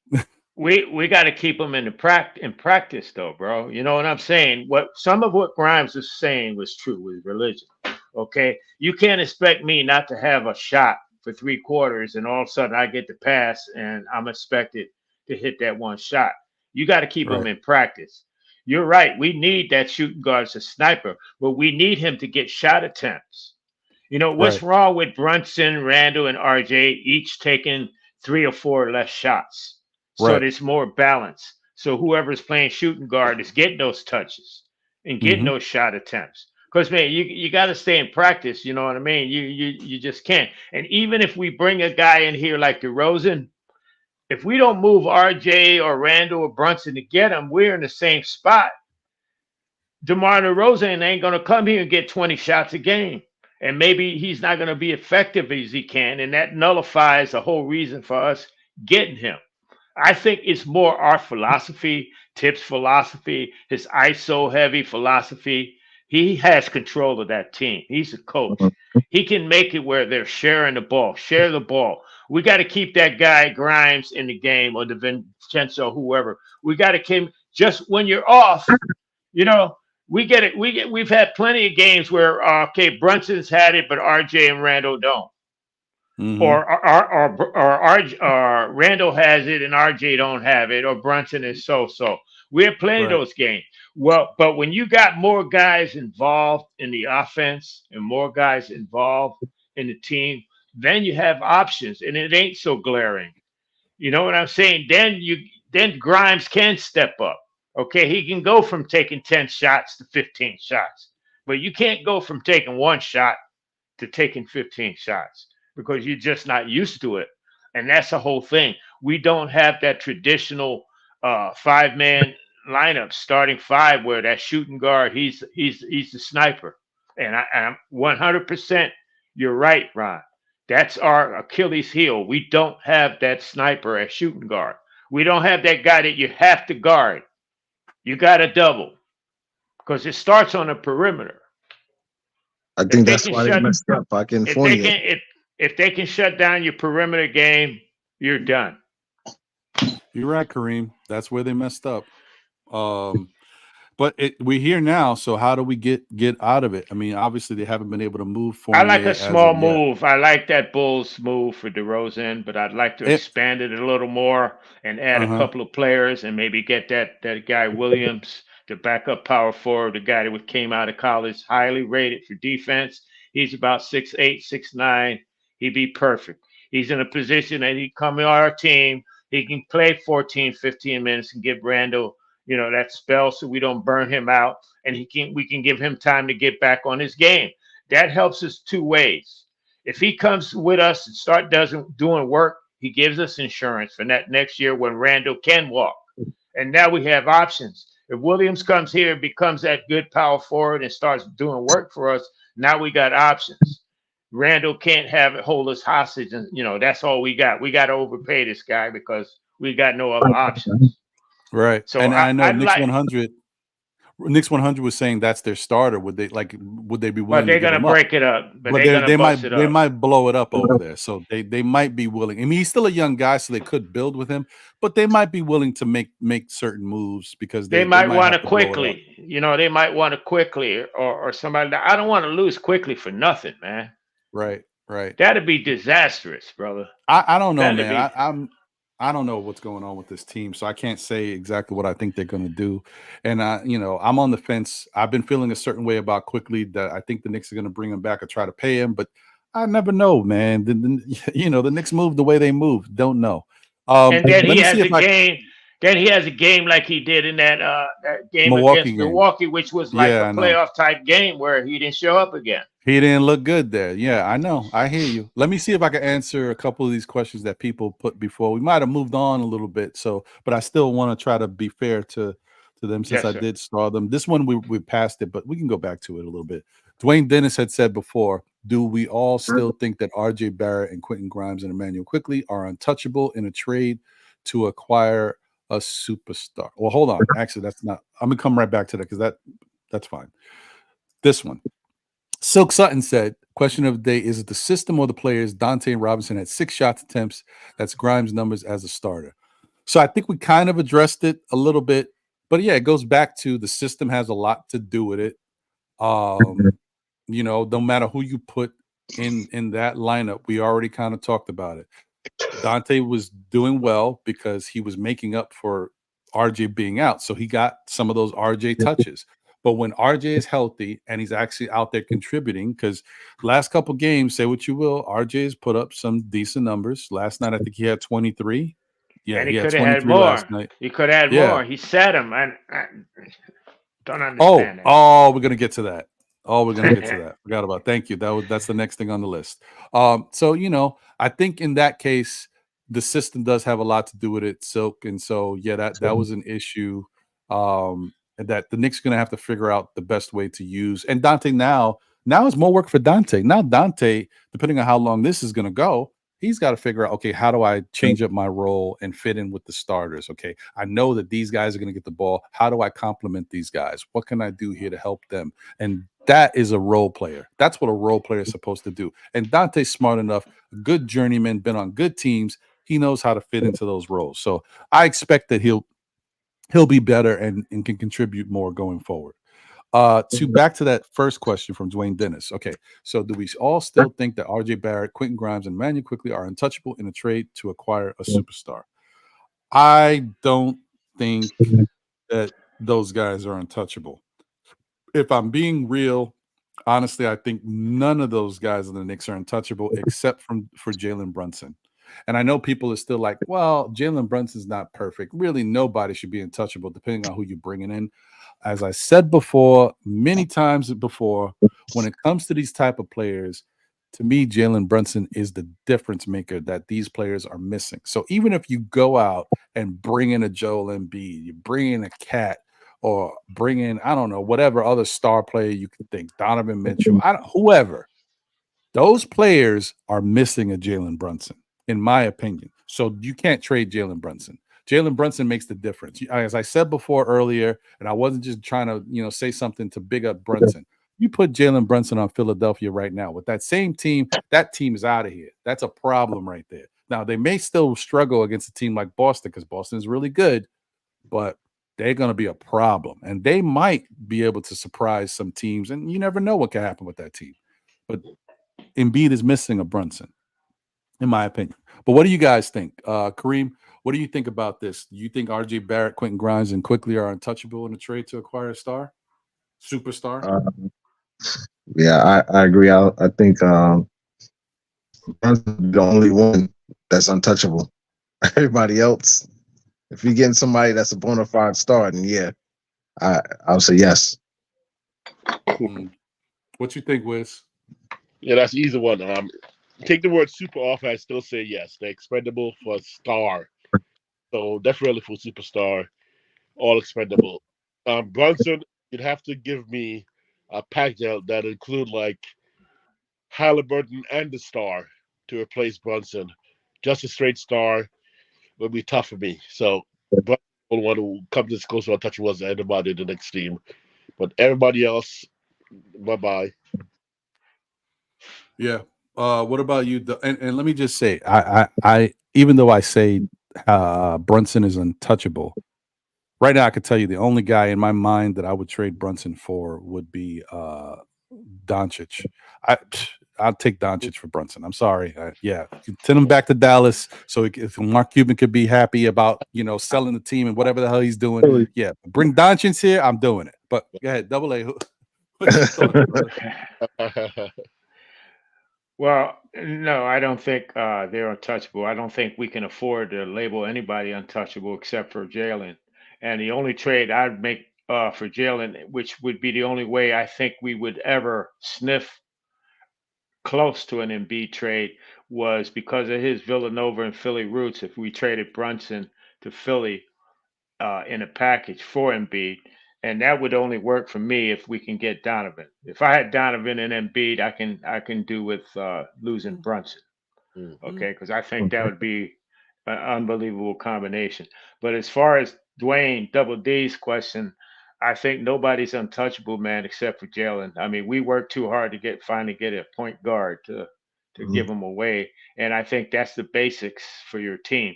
And I don't think I'm with you, Ron. I don't think it necessarily has to be for a superstar. It could be for a more well-rounded player, a guy that's, more rounded, plays solid defense and has a decent offensive game. It doesn't have to be for a great, great player. It could just be for somebody that gives us something that we don't have. Mm-hmm. Well, I think that's the case, man.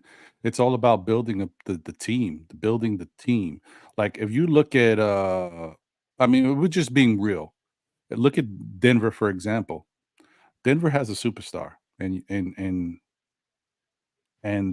do they have a star after that? Don't know. Jamal Murray has definitely shown some Yeah. star-like quality, right? But is he playing like a star right now? I don't know. But they still win games because they're a good team. Like I say, when he's available. Yeah, like yeah, exactly. And their players play both ends of the court. Right, Oh, and they got absolutely. and they got good size. But you can't yeah, that's the thing, Double A. The both end of the court is very important because the guys that they do have, even the guys that are have a lot of potential. They play on both sides of the court, and even what's this guy?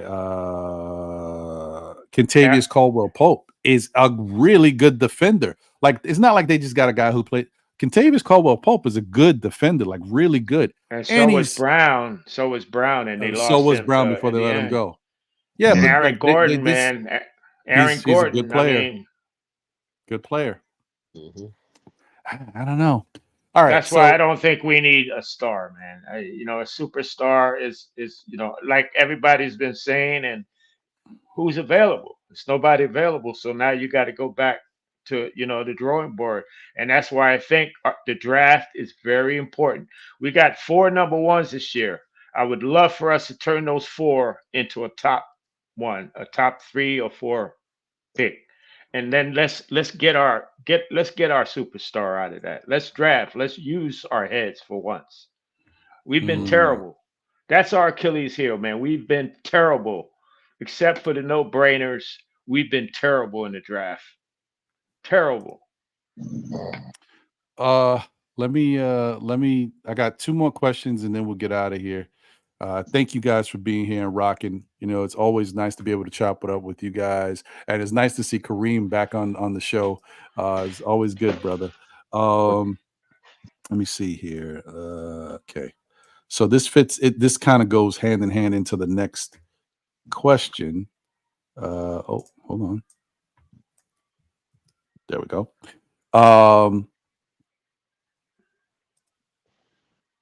So Mitchell Robinson hurts his leg and gets X-rays at halftime. Brunson hurts his ankle with 21 seconds left in the game. Okay. So the good thing here, folks, apparently, according to Thibs, is that Mitch got X-rays at halftime. It was precautionary. Mitch is going to be okay. Good to hear. Great news. All right, so that's fantastic. Oh, and shout out to the chat once again. Seven Snapped is in the building. I don't think I've seen you here before, Seven Snapped. So thank you for being here. Hope you like the show. Smash that like button, subscribe, all that good stuff. We appreciate you. And guys, right now, if y'all could smash that like button, I appreciate it. We got 73 in here right now. We got 71 likes, so we're not far off. But at one point, a little while ago, we just had 87. And so if you've been in here and you haven't smashed that like button, please smash your like button. I know you may not be happy with the Knicks loss, but don't be mad at me. So show your love, man. Appreciate y'all. So I also want to shout out Big Lou. I appreciate you, Big Lou. I know you're on the Fire Thibs train right now. I know you think we need another option. I hear you, brother. We'll see. Let's let it play out. Let's let it play out and see where we go from here. Remember, we are still 12-8, or is it 12-9? 9. 12-9. Yeah, we're 12-9. So let's just see. Let's see what happens over the next few games, and then we can kind of reassess. Knicks Nation 112, where the players dwell. Appreciate you. Thank you for being here. Salute to you. Good to see you. Ala Wise is in the building. Salute to you, my brother. I hope you are doing well. Good to see you as always. Latrell, Spreewell, the American Dream. What's going on, man? Appreciate you, brother. I hope you're doing well. He said he was saying I'm depressed. I hear you, brother, man. Like, there's some things, we got to get through it. But he's definitely was not feeling good about what's going on with the Knicks. Also, Allah Wise is in the build. Going on, Allah. Appreciate you, bro. I hope you're doing well as always. There's nothing else to say about that. All right. So Mitch is okay. He'll be fine. Brunson's thing looked a little freaky. It was weird. Like, he almost hit the same ankle twice on the same guy's foot. It was just weird. Like, I don't know what he was doing with his steps. It was a fluky, freaky type of thing to hurt himself that way on a box out for a rebound.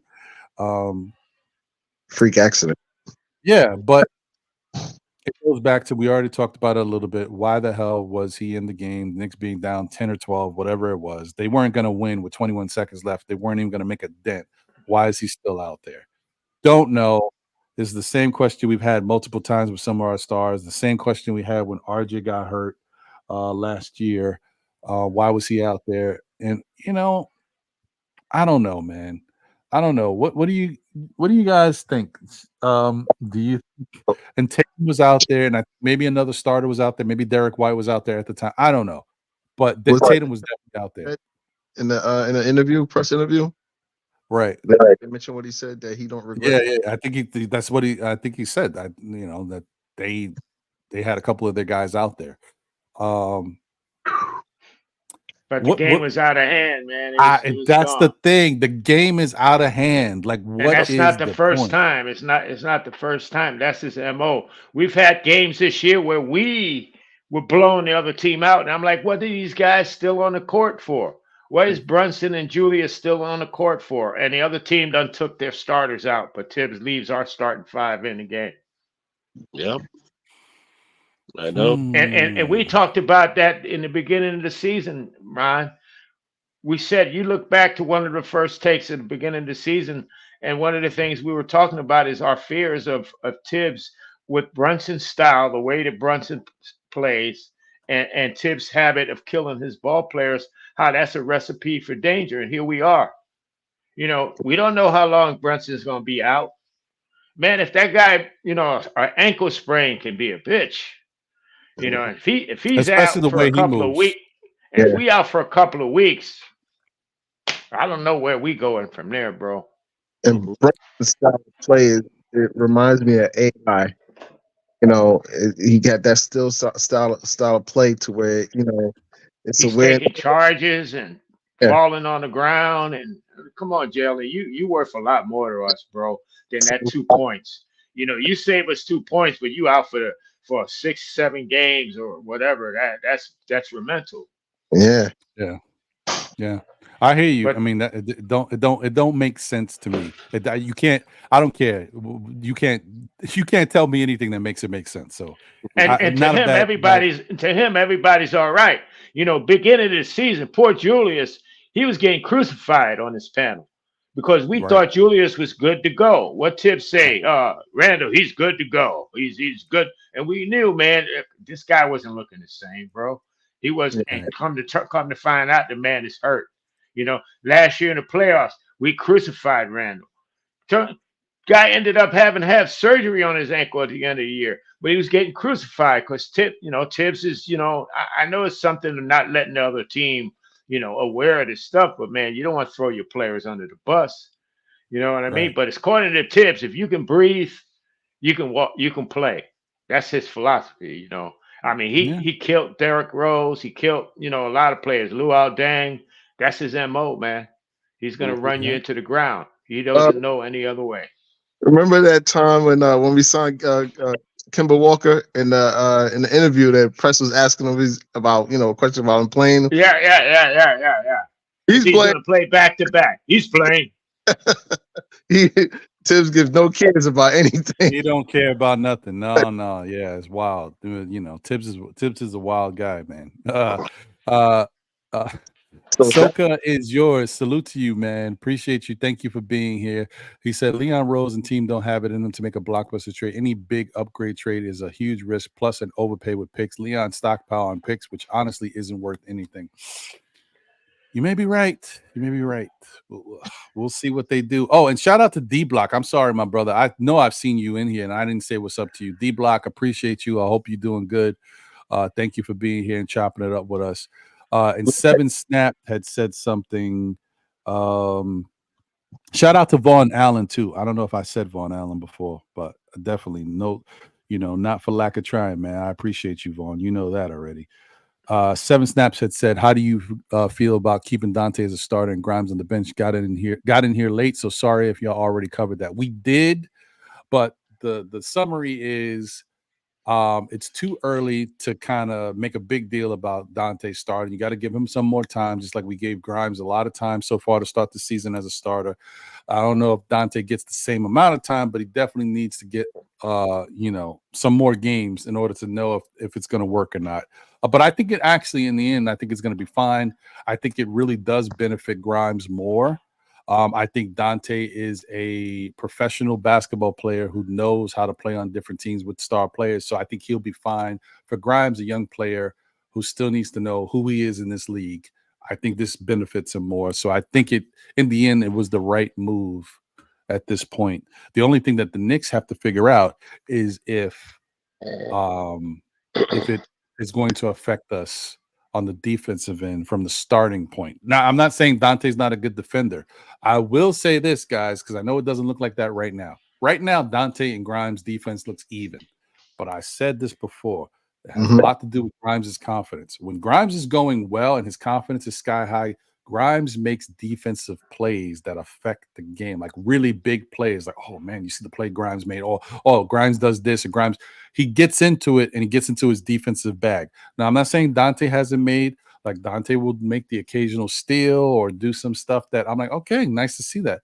I'm just telling you, Grimes, to me, when he's going well and his confidence is good, will take you a little extra on his defense. But, okay, so that being said, right? Style of play has a lot of effect. Shot attempts. Yeah. That makes sense. I will add that by Donte playing, I think Brunson will show him a little more love because that's his Villanova brother. Yeah, that's going to happen. I'm with you. The chemistry thing, that's the thing that you can see. Brunson has already looked for Donte at different spots. They know how to play off of each other. You can see that that's going to happen. So let me get to my this was my last question, I believe. Yes, it was. And I had a quick one for you when you get a chance. Oh yeah. Sure. I mean, Axon, do you want to say it now? Because I don't want you to forget it. No, I won't forget it. It has to do with Mitch and Hartenstein.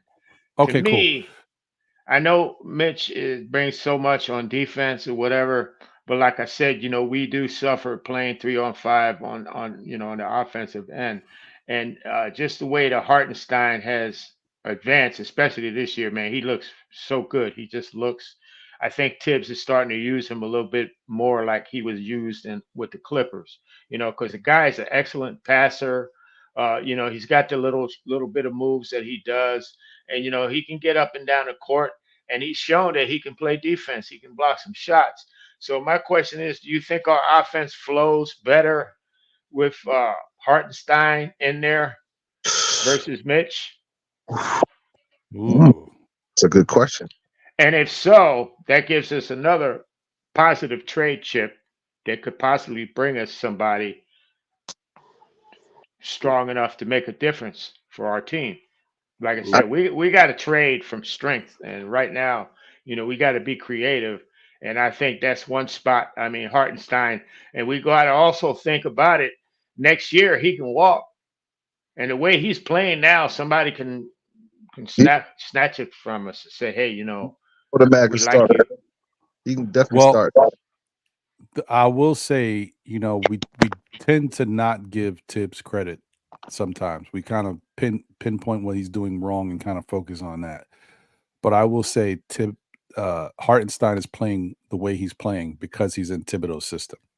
Thibodeau's system does benefit a certain type of player, a certain type of big, because he puts them in a situation where they can be effective in the paint as far as helping out on defense, but also be in the right position traditionally to get rebounds. And Isaiah has been doing great at that, cleaning up in the minutes that he has had. So I think that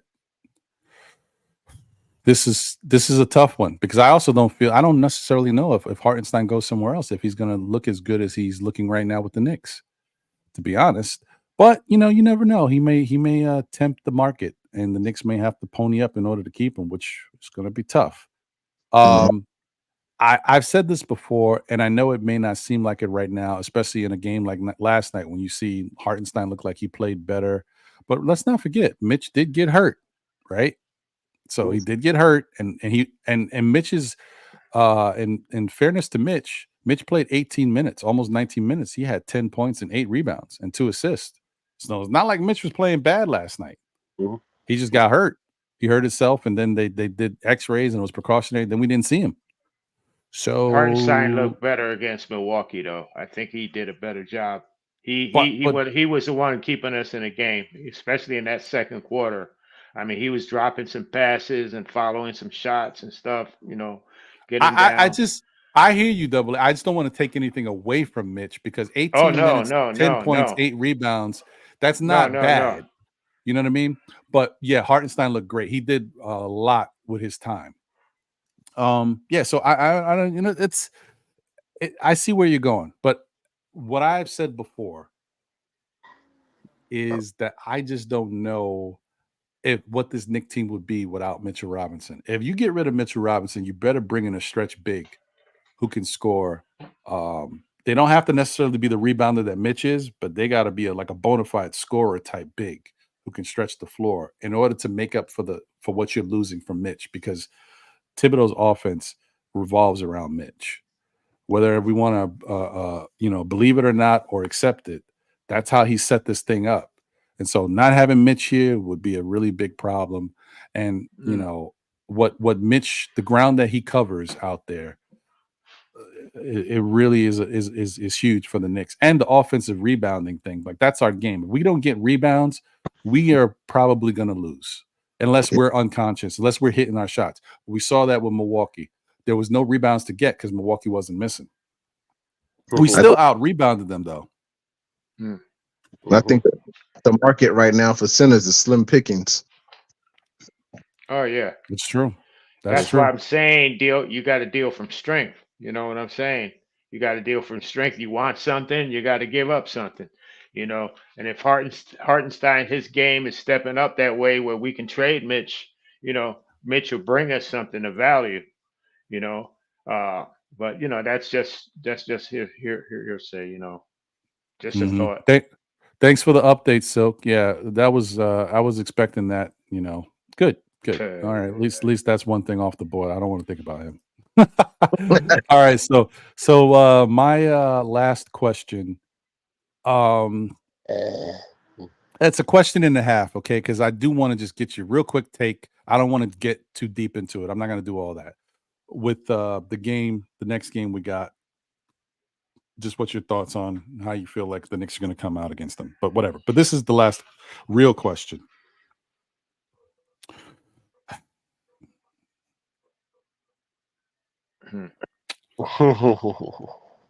So you guys watch this game, and I know some fans, like, sometimes you say this and, like, you know, fans are kind of overreacting. Oh, you know, the guys were going good. Why did he take, you know, because you got to sometimes go back to your starters and get them back in it, because your bench players are going to run out of gas, and then that same level of intensity that they had to kind of get you back in the game, they're not going to be able to keep it up. However, last night, I think Thibs should have kept going with that unit. That unit was doing some stuff, and at least was giving us a chance to get back into the game. And I think he made a mistake by going back to the starters. This was the one time I was saying, listen, I know they could run out of gas, but we were getting smoked anyway. This is the one time that I'm like, yo, stay with that second unit and let them rock, because they were giving us a shot. They were moving the ball well. They had more defensive intensity. They just looked like they were going pretty good. What do you guys think about Thibs' questionable decision to go back to the starters? Because it was kind of like, I don't know. I mean, Brunson had nothing last night. Randall was playing okay, but he just wasn't affecting change the way that bench unit was in that game. So, Double A, I'll start with you. What's your thoughts? And that goes back to him being a creature of habit, Ron. You know, that's just him, his MO, man. You know, he goes back, and I've seen that over and over and over again. You know, you got a player that's really got it. He's on, and all of a sudden you don't see him for a whole quarter or whatever because he puts Julius back in or puts somebody. And last night was RJ. You know, RJ should have played. I mean, you took him out, and then you didn't bring him back until whenever. I mean, by that time the guy cooled off. You know, but he does. I mean, that's one of the things that I don't understand about him.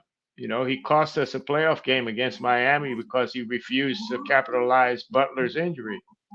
We should have won that first game at the Garden. You ain't lying. And I don't know if you guys saw, like, if you're just looking at the screen and see my face, I had the, like, what the hell's happening here? So we already, and this has nothing to do with the Knicks, but we already knew that Shohei Ohtani went to Toronto. But damn, 10 years, 700 No, he went. He million. said he went. He said he went to the Dodgers. Oh, I'm sorry. I mean the Dodgers. I don't know why I said Toronto. The Dodgers, 700 million. That's crazy, man. Holy crap! I don't care. He ain't worth that, man. I mean, the Dodgers are going to live to regret this move. I don't care what he does. Ain't no player worth 700 million, especially one who can't pitch until sometime in 2024 or 2000. Like, what? I get it. This is my question with the Yankees with Soto. You know, it looks good right now, but what happens when it's time for payday? You're going to pay him more than Judge? I don't know. I don't know what's going on with the baseball revenue, how much money they're actually making. Maybe it's changed to this point where 700 million is nothing, brother. But that's nuts. Almost $1 billion a year. That's almost. I mean, shout out to you, Knicks 100. I get it. No, is he super talented as a pitcher? Yes. Could he possibly even win a Cy Young as a pitcher? Yeah. But the guy, he keeps getting hurt pitching wise. This is the second time he's got hurt, and now he can't pitch for like a year. They already said they're not pitching him for like a year, right? So you're playing a two-way player who can only play one way, 700 million to start. get it. I get what's going on. But if to me, my whole thing is once you get hurt, this is the I'm a Met fan, so this is the Jacob deGrom rule. Jacob deGrom, when we got him, he had already had a Tommy John surgery. Then he gets hurt again, gets another Tommy John. Then he gets hurt again, like at this point, you gotta be like, yo, it's this, and that's the whole thing I'm saying with Ohtani, bro.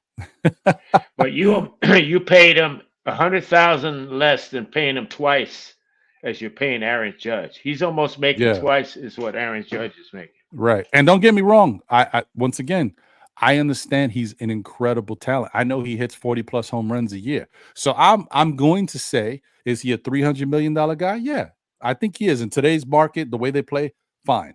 Is he a $400 million? Probably. Is he a $500 million? That's where I stop. I'm like, okay, if this is what you want to give to today's baseball player that's a stud, $500 million is where I stop. I'm not giving this guy $700 million. I'm not doing it. But whatever. It is what it is. It's over. It's over. It's done. Wow. It's not us. Wow. Okay, I'm done, guys. My fault. Wiz, go ahead. You can say what you want to say about this and then get into the whole question about Thibs and his questionable substitutions in the fourth quarter. Let's knock on Ohtani first. Because actually, my neighbor is in CAA, right there with the agents. And Ohtani is almost like Taylor Swift. Revenue from just merchandise, especially in West Coast over here. The Japanese, do you know how much the Angels made because that's what they went? The Asian community. Dodger Stadium is really sold out. I've gone to Dodger Stadium right before the game and bought tickets. It's not Yankee Stadium. It's not the Garden. Now they got a guaranteed every single Japanese tourist coming here. People have come here. Japanese tourists come here just to watch Ohtani. They flew from Japan just to come watch him play in the major leagues. So the income he brings in is going to cover that $200 million. So yeah, that's probably true. To a degree, it's the star power. So they're not looking necessarily at just pitching and hitting wise. They're looking at the fact that this guy's going to fill those seats with some very wealthy Japanese tourists. Well, not necessarily wealthy, but the exchange rate is enough for them to come here and be like, I'm coming here, and you guys are going to sell out every time of your seats and your merchandise because we're coming here to spend money at Dodger Stadium every time he plays here. So that's part of it. $700 million, though, I would have stopped. Yeah, I would have stopped at 5. I'd stop at 5. If he could pitch and hit, I may have gone to 550. But man, it's a lot. It's a lot of money, man. But I see your point, Wiz. I mean, I'll let you continue, but to your point, that is true. That is a fair point. Like Ohtani, to me, the most money offered has to be from one of those like LA, New York, because of the population, the contingency. It makes a lot of sense that would be the best situations for him, and the fan base would grow because of that. So I mean, we've seen it in the past with like Hideki Matsui and yeah. So I get it. But yeah, $700 million that's crazy. But how can they afford all these players? They got Mookie Betts making money. They try to sign that guy Freeman from the Braves. Well, no, but AA, there's no salary cap. I know, but damn. But Dodger Stadium, the Dodgers are like the Yankees. They have deals out of wazoo. They have deals that are beyond just straight up. They're not looking at revenue from ticket sales. They got the TV contracts, independent contracts. I mean, their stadium. They haven't even put the stadium in a long time. So all the money that the tax breaks they get from for being here, they're spending no money. And they got Magic Johnson. Yeah, and they got Magic Johnson right with that ownership group over there. Yeah, they don't mess around with the money, man. But yeah, there's no salary now. Mind you, this is probably going to be another issue for the MLB to come up with some type of thing to stop this type of stuff, to stop Steve Cohen and the Mets, and even to stop the Yankees with whatever they may wind up doing, because of just the competitive balance. It's just these other teams can't compete with all this money. This money is crazy. And also, but I guess the flip side of it, and this is the last thing I want to say about, because I want to get back into the basketball and get into Wizards takes. But the other thing is too that this hasn't always been fruitful. It's worked for the Dodgers. They did buy one of the best teams money can buy, and they won a championship. But we've seen the Yankees have spent the money. It hasn't necessarily worked every time for them. The Mets have tried to spend money. It hasn't worked as of yet for them. So it doesn't always work. The Padres have spent a lot of money. It hasn't worked for them.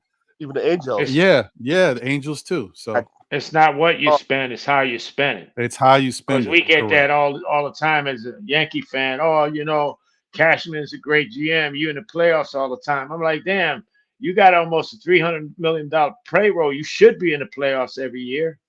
You know what I mean? It's not what you spend, it's how you spend it.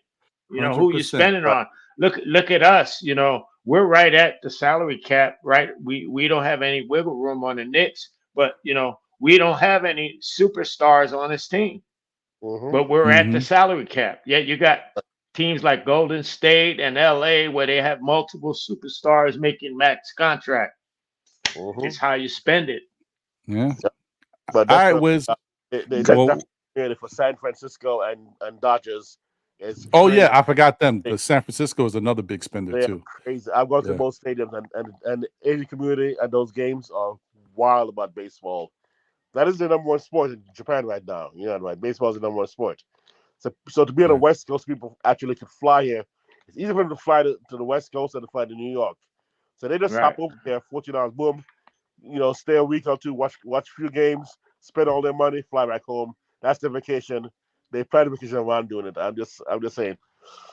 Now, Thibs. God, Thibs. I mean, you guys know that I'm not on the big bandwagon fire Thibs, but I do know that I question almost all of his substitutions, rotations all the time. It's almost every game for me, not even just fourth quarter.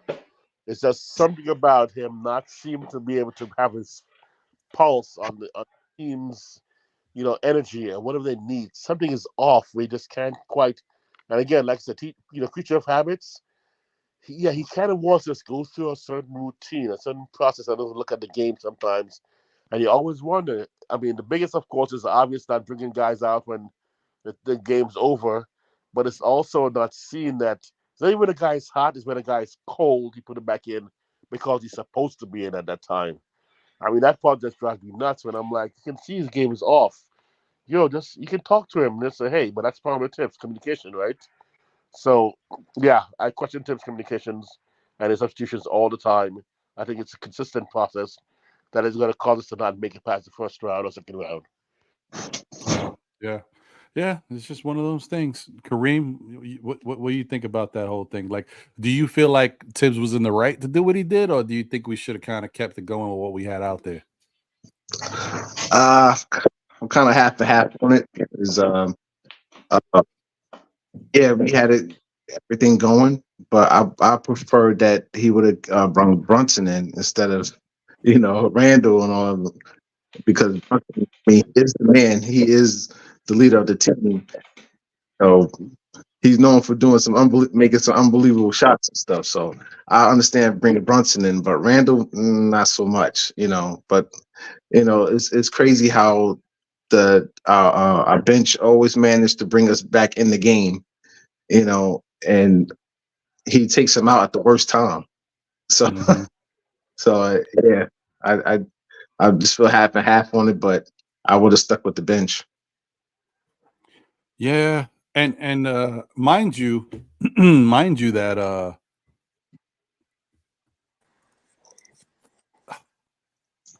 I only even think the Knicks, and I'm saying what I said because I think he should have just continued to go with those guys, but only because Jaylen Brown got ejected.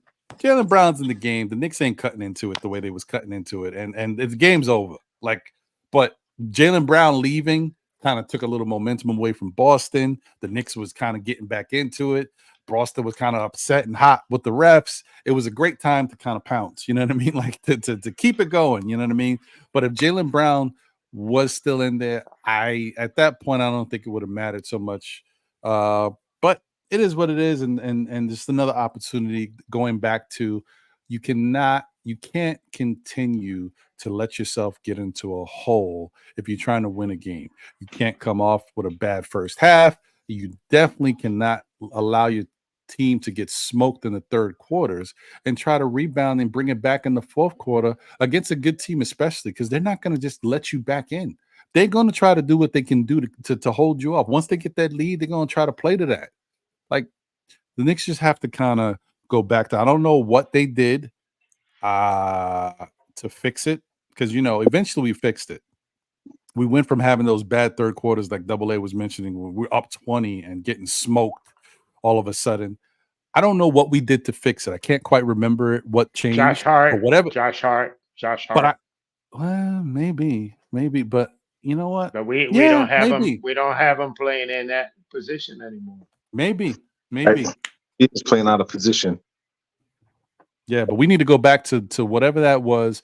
Thibodeau needs to take a quick look at this now. Stop it.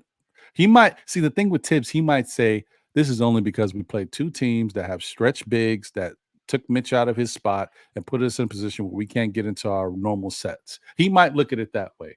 So we got to see what happens in the next couple games and see how they play.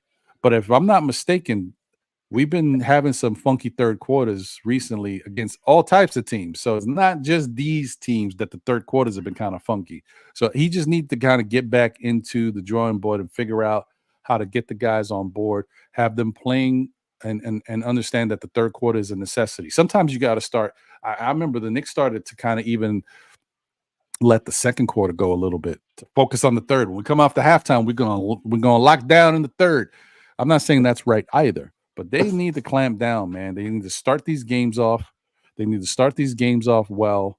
And then they need to go into the third quarters, understanding that the third quarter, we might have to act like we're playing for our lives out here because these thirds are getting out of hand. And it's usually like the first between the first 2 minutes to 5 minutes. That's when you see the change, and it's automatically, you know, got to call timeout because the team the team we're playing against always manage to come back or they pull us out. Yeah, that's the thing, Knicks 100. You make a good point. We might not be able to hang with the Celtics like that because that size with Porzingis that they have now. And to me, I honestly, even with Porzingis, that stretching the floor puts us at a disadvantage with Mitch. But I still think we can hang with them if it wasn't for the fact that they brought in Drew Holiday. Like that was the one thing I was looking at. Like everybody was talking about. That was a killer. That was a rough one, man. Because like you thought that the defensive identity, their strength was gone. They didn't have Grant Williams. They didn't have Smart. I'm like, okay, look, they soft over there, and then they go bring in Drew Holiday. How they even able to do that, man? It's all right. It's okay.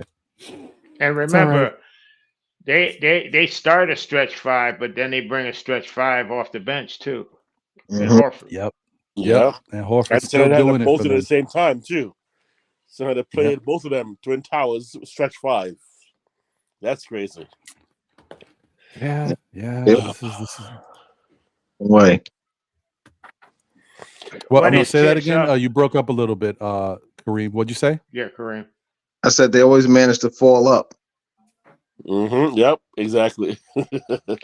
Now, my question is, when is Thibs due for an extension, or when is his contract up? Next year is last year. That's my nightmare. All of a sudden, I wake up one morning and they extended him 4 or 5 years. Then I'm done, man. I don't know what I'm gonna do, man. That's a nightmare. Oh wait, hold on. So he'll be a lame duck next year, right? This is it. This is year 4 of his 5-year contract. He's right on year 4 of his 5-year contract. So either they let him go lame duck next year, or they extend him. And then I'm hoping. Go ahead. I'm hoping it's like Freezy. Freezy was on a couple of weeks ago. Uncle Freezy.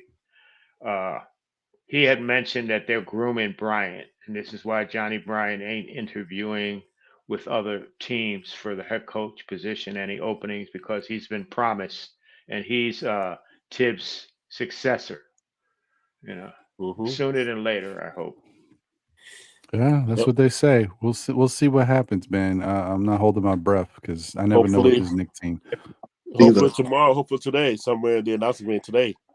I just think if we had a different coach, you see a different offensive scheme, and we wouldn't have that problem where our shooting guard is just getting 3 or 4 shots a game. You wouldn't have that problem because the ball would be moving, distributing.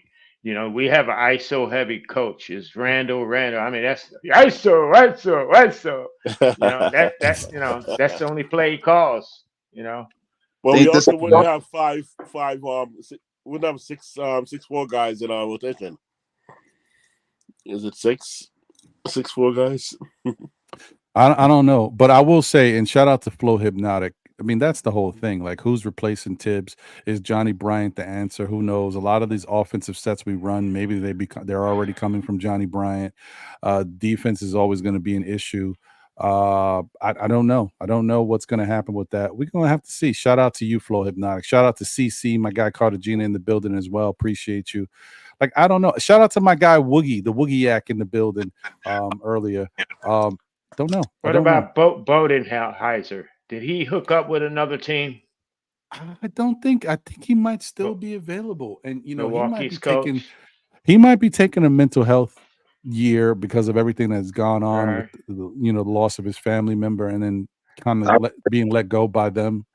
That was rough. That's a rough. You got one. Ime, you got Doc Rivers. I mean, there's coaches out there. Well, no, Udoka's the Udoka. No, he's the coach of. I said Ime was available. He was. Yeah. He's with Houston now. So yeah, he's. I mean, after the second round, getting the second round, I didn't think they were going to do anything this offseason. You know, somebody said it already in the chat. I mean, but no, I don't know if they do that either because they already had this contentious thing. So Mark Jackson's probably out of the mix. So yeah, I don't know, man. I don't understand that at all. I don't know what's going on, bro. Bit. What about it is what it is. Nova coach? Well, who'd you say, Kareem? Jay Wright. Yeah, Jay Wright. Don't know the old coach. He's somebody. He's somebody if he wants to make that jump to, but it's tough too with that, even with that, because a lot of those college coaches that come into the NBA, they don't get it right away. They eventually do become the guys, but he might not get it. And we need the next guy. If it's not going to be Thibs, that guy got to get it. Like we got to hit on the coach. Yep. Yeah. That's why it's tough. That's why I think Bryant would be the logical coach. It's probably it's not such a dramatic change. Yeah, it would probably be Bryant. Some people even said Daddy Brunson, but I don't think so. If anything, Daddy Brunson might get promoted to become the assistant coach. First chair. Yeah, but yeah, I don't see it. So real quick, guys, before I get you guys out of here, just your thoughts. As you can see, Knicks or the next game is going to be up against the Toronto Raptors, and that is going to be on Monday. Is it? No, wait, hold on. Monday, yeah, Monday at 7:30 against the Raptors, December 11th. Tail of the tape here is, I mean, this is I'm not even going to go through all this. I'm just going to do a quick once over and just look. I mean, these two teams are very even, bro. Outside of 3-point percentage, the Knicks are still shooting a little better from the three. Everything else is a wash. Free throws is a wash. Field goals a wash. Turnovers. Blocks, maybe they get 2 more blocks than the Knicks, but steals is a wash. Assist, okay, they do a little better at getting assists, 5 more than us. But rebounds is a wash. So even though we're one of the best rebounding teams in the league, they're right there. And then points, I mean, 111 to 110. So this is a pretty even Steven type of game. It's all about who just plays better for 4 quarters. What's your thoughts on this game on Monday, Kareem? Who you think is going to get this victory? I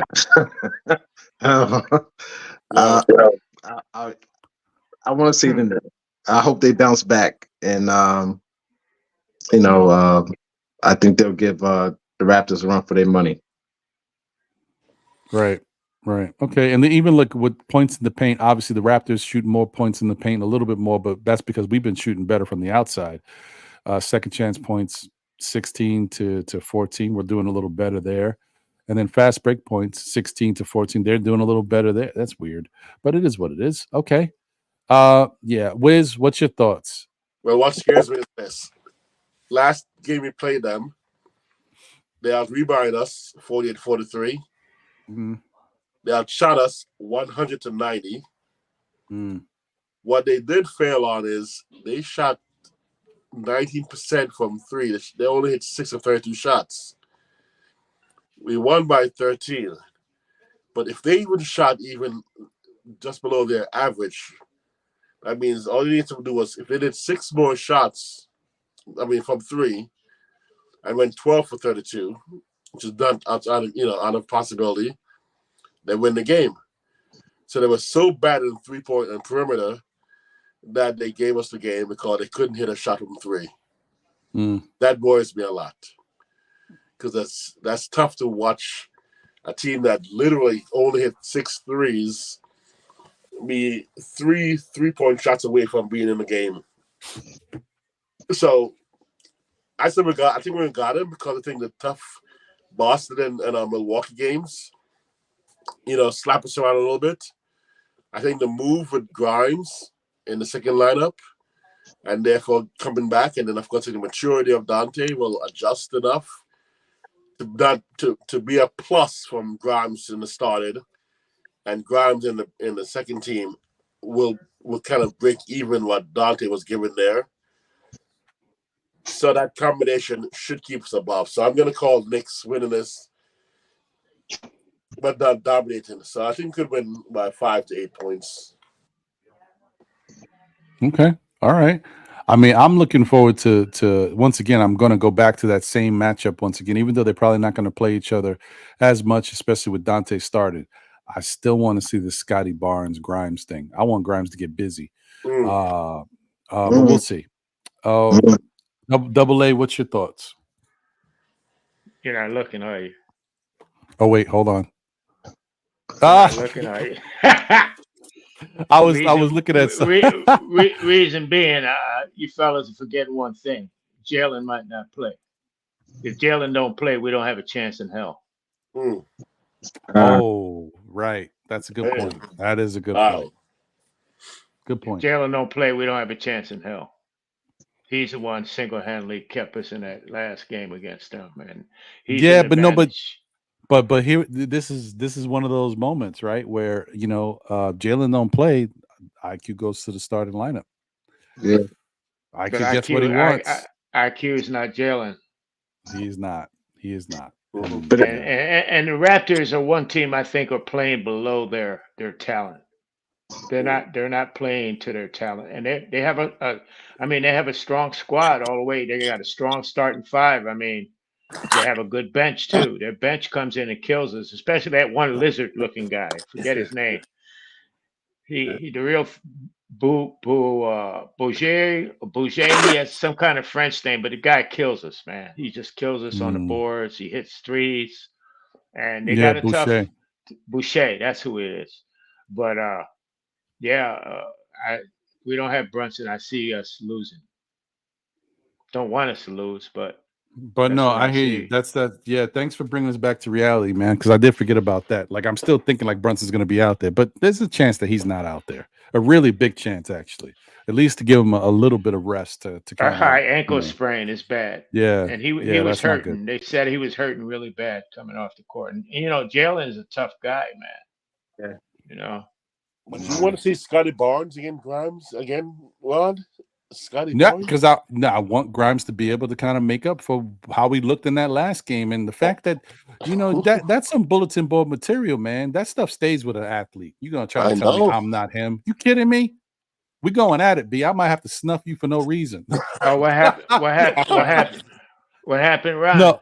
No, because you remember when Toronto played the Knicks last year.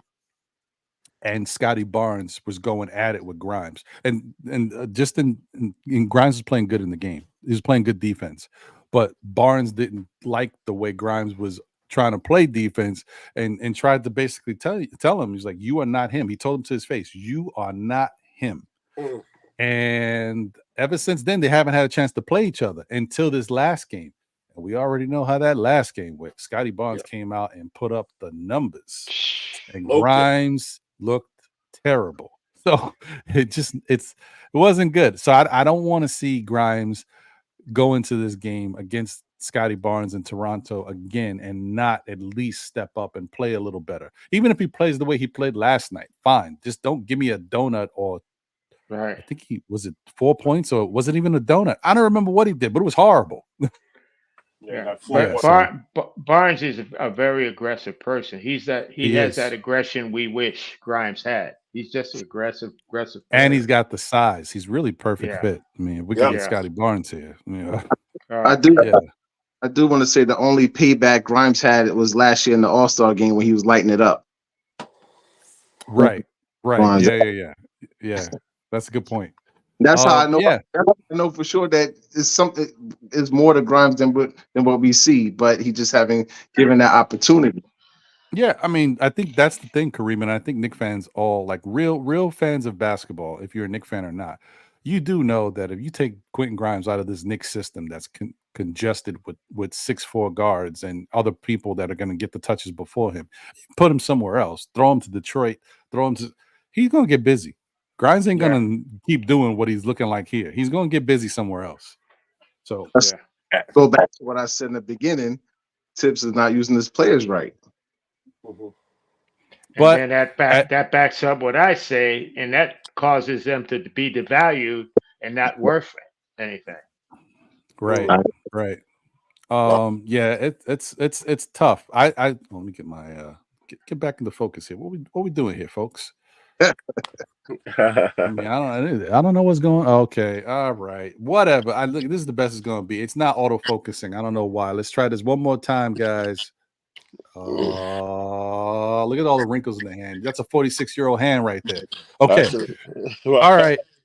Actually, So this is that's a 62-year-old hand. No, that's a 64-year-old hand. Nah, that's just Wiz is getting collagen injections in his hands. That's what's going on. I'm in Hollywood, baby. Botox. Hollywood, I'm in Botox, baby. Hollywood. By the way, Ron, I just want to give you a little advice. You look better when you're out of focus. I'm just saying. Whatever. Thank you, Wiz. Thank you, Wiz. I appreciate it. Not dancing when you're out of focus. You look much better. That's how I hear. That's how I feel when I hear your singing voice. I'm like, it sounds better when you're on mute. I'm just saying, whatever.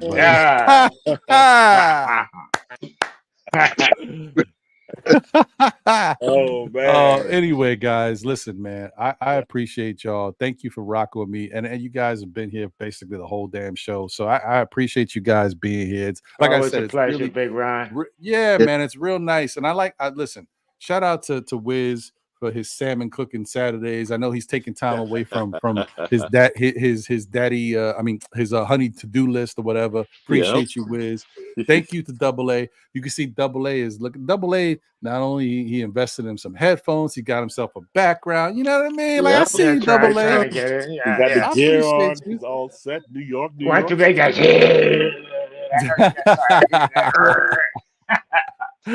I appreciate you, brother, and thank you to my guy Kareem, man, because I know Kareem is busy doing a lot. He got a whole family over there. All them kids is doing different things. They got so much going on. So I appreciate you taking the time to be here, rocking with me, brother, man. Thank you so much, bro. So yeah, listen, real quick, go around to you guys. Final words, whatever. Kareem, final words. I just want to say thank you for having me. Good to see you, Wiz. Good to meet you, Double A. Everybody, you too, brother. Charles, love and respect. And Ron, it's always a pleasure to be on your show, man. It's an honor.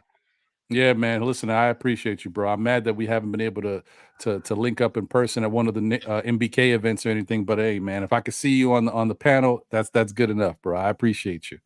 We'll meet again. Yeah, yes, sir. Double A, any final words, my brother? Yeah, man. Let's hope our team turns it around, man. You know, I'm tired of being stuck in limbo. You know, like Mr. I'm still salty because I didn't get the Knicks GM job. Kenny Smith, you know, always busting on us and stuff with his the best player on the court. Man, get out of here, man. You know, you're still salty. You didn't get the job. You didn't deserve it.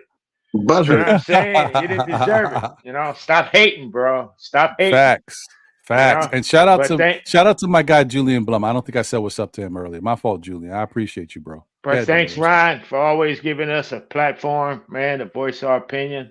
Kareem, nice meeting you. Wizzy, keep that salmon going, baby. Yeah, baby. All right. Yeah. All right. Wiz, final words, brother. Again, honored to be on the show, boss. You know, to be around, you know, a couple of brilliant minds, because you guys will bring some information, some knowledge to me.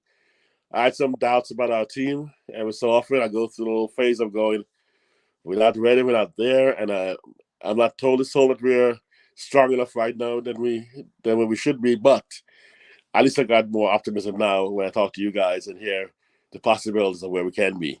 Of course, you know, Jay Boogie always drops some knowledge up in there, some, you know, positivity up in there. So to the chat, even Sherwin and Parrish, even them, and even otherwise too, who gave it a little compliment to them for the first time in 10 years. I'm like, peace out to the chat, because you guys keep it going. I've been reading the chats and going, Sherwin's talking nonsense again, but it's cool. I want to say to all of you, thank you.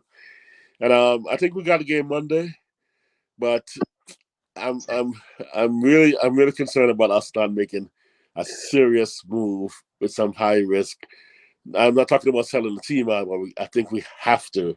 We got to be thinking, you know, like Yankees or like the Lakers, championship every year. We can't be thinking 3-4 years down the line, when we've given 3-4 years already down the line for this organization. I mean, at least the front office and coach.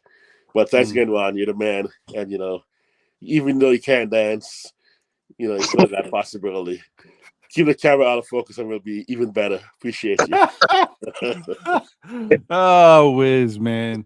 Fire, right? Oh, man. I tell you, man, this guy, with friends like this guy, man, and he's a Yankee fan too, like, ugh, yuck. Yankees, baby. Oh, man. But anyway, yeah, man, I appreciate you guys once again. Thank you. And listen, the great thing is, like, you know, things have been pretty even keeled. Wiz went crazy one day, but it wasn't on my show, so it was okay. Like, I haven't had a reason to go too nuts. I haven't had to hit anybody with the, you know, the famous. See if I know the ledge. You know, nobody's jumped out the window too crazy. It's been, you know, the Knicks fans this season, you know, we've been okay. We've been all right. Pretty even kid. Like I said, except for Wiz when he went nuts on Freezy's show with what he was talking about. He's been okay for the most part. So we've been all right. It's been good. But I just wanted to say, as I always say to you guys, I appreciate y'all. Let me put this up real quick. Tell a friend who tells a friend who tells another friend. Still Knicks fans, we'll be back again, whether it be on Mondays at 9 p.m. for SKF Weekly with John and my brother Jose.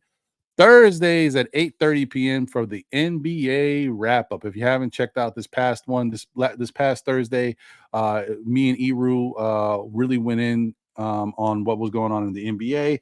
And then we had a really good conversation about the state of current hip-hop and what it looks like to us. And I gave some suggestions and thoughts about what I thought might be able to help it, because it's in a weird place right now. Or as always, you can check me out on Saturdays at 11:30-ish. I know today I had to start a little later. I had to do something real quick. For Know the Ledge, I appreciate you guys continuing to support. Hit that like button. Subscribe if you haven't already done so. Comment if you want to make a comment about the show, or if there's something that we didn't cover and you want to talk about, by all means, you can comment and I'll try to answer. I try to do my best to answer everybody's comments.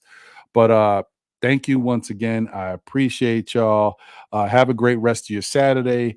Tonight, you know, I know some people don't really want to watch because the Knicks aren't in it, but there's no basketball going on tonight except for that one in-season championship game in Vegas. So might as well watch it if you want to see some type of basketball. I'm just curious to see what the court's going to look like, where they're actually playing. They're not in the Sphere, so I don't know where they're at, but let's see what it looks like. I mean, are you going to tune in, Kareem?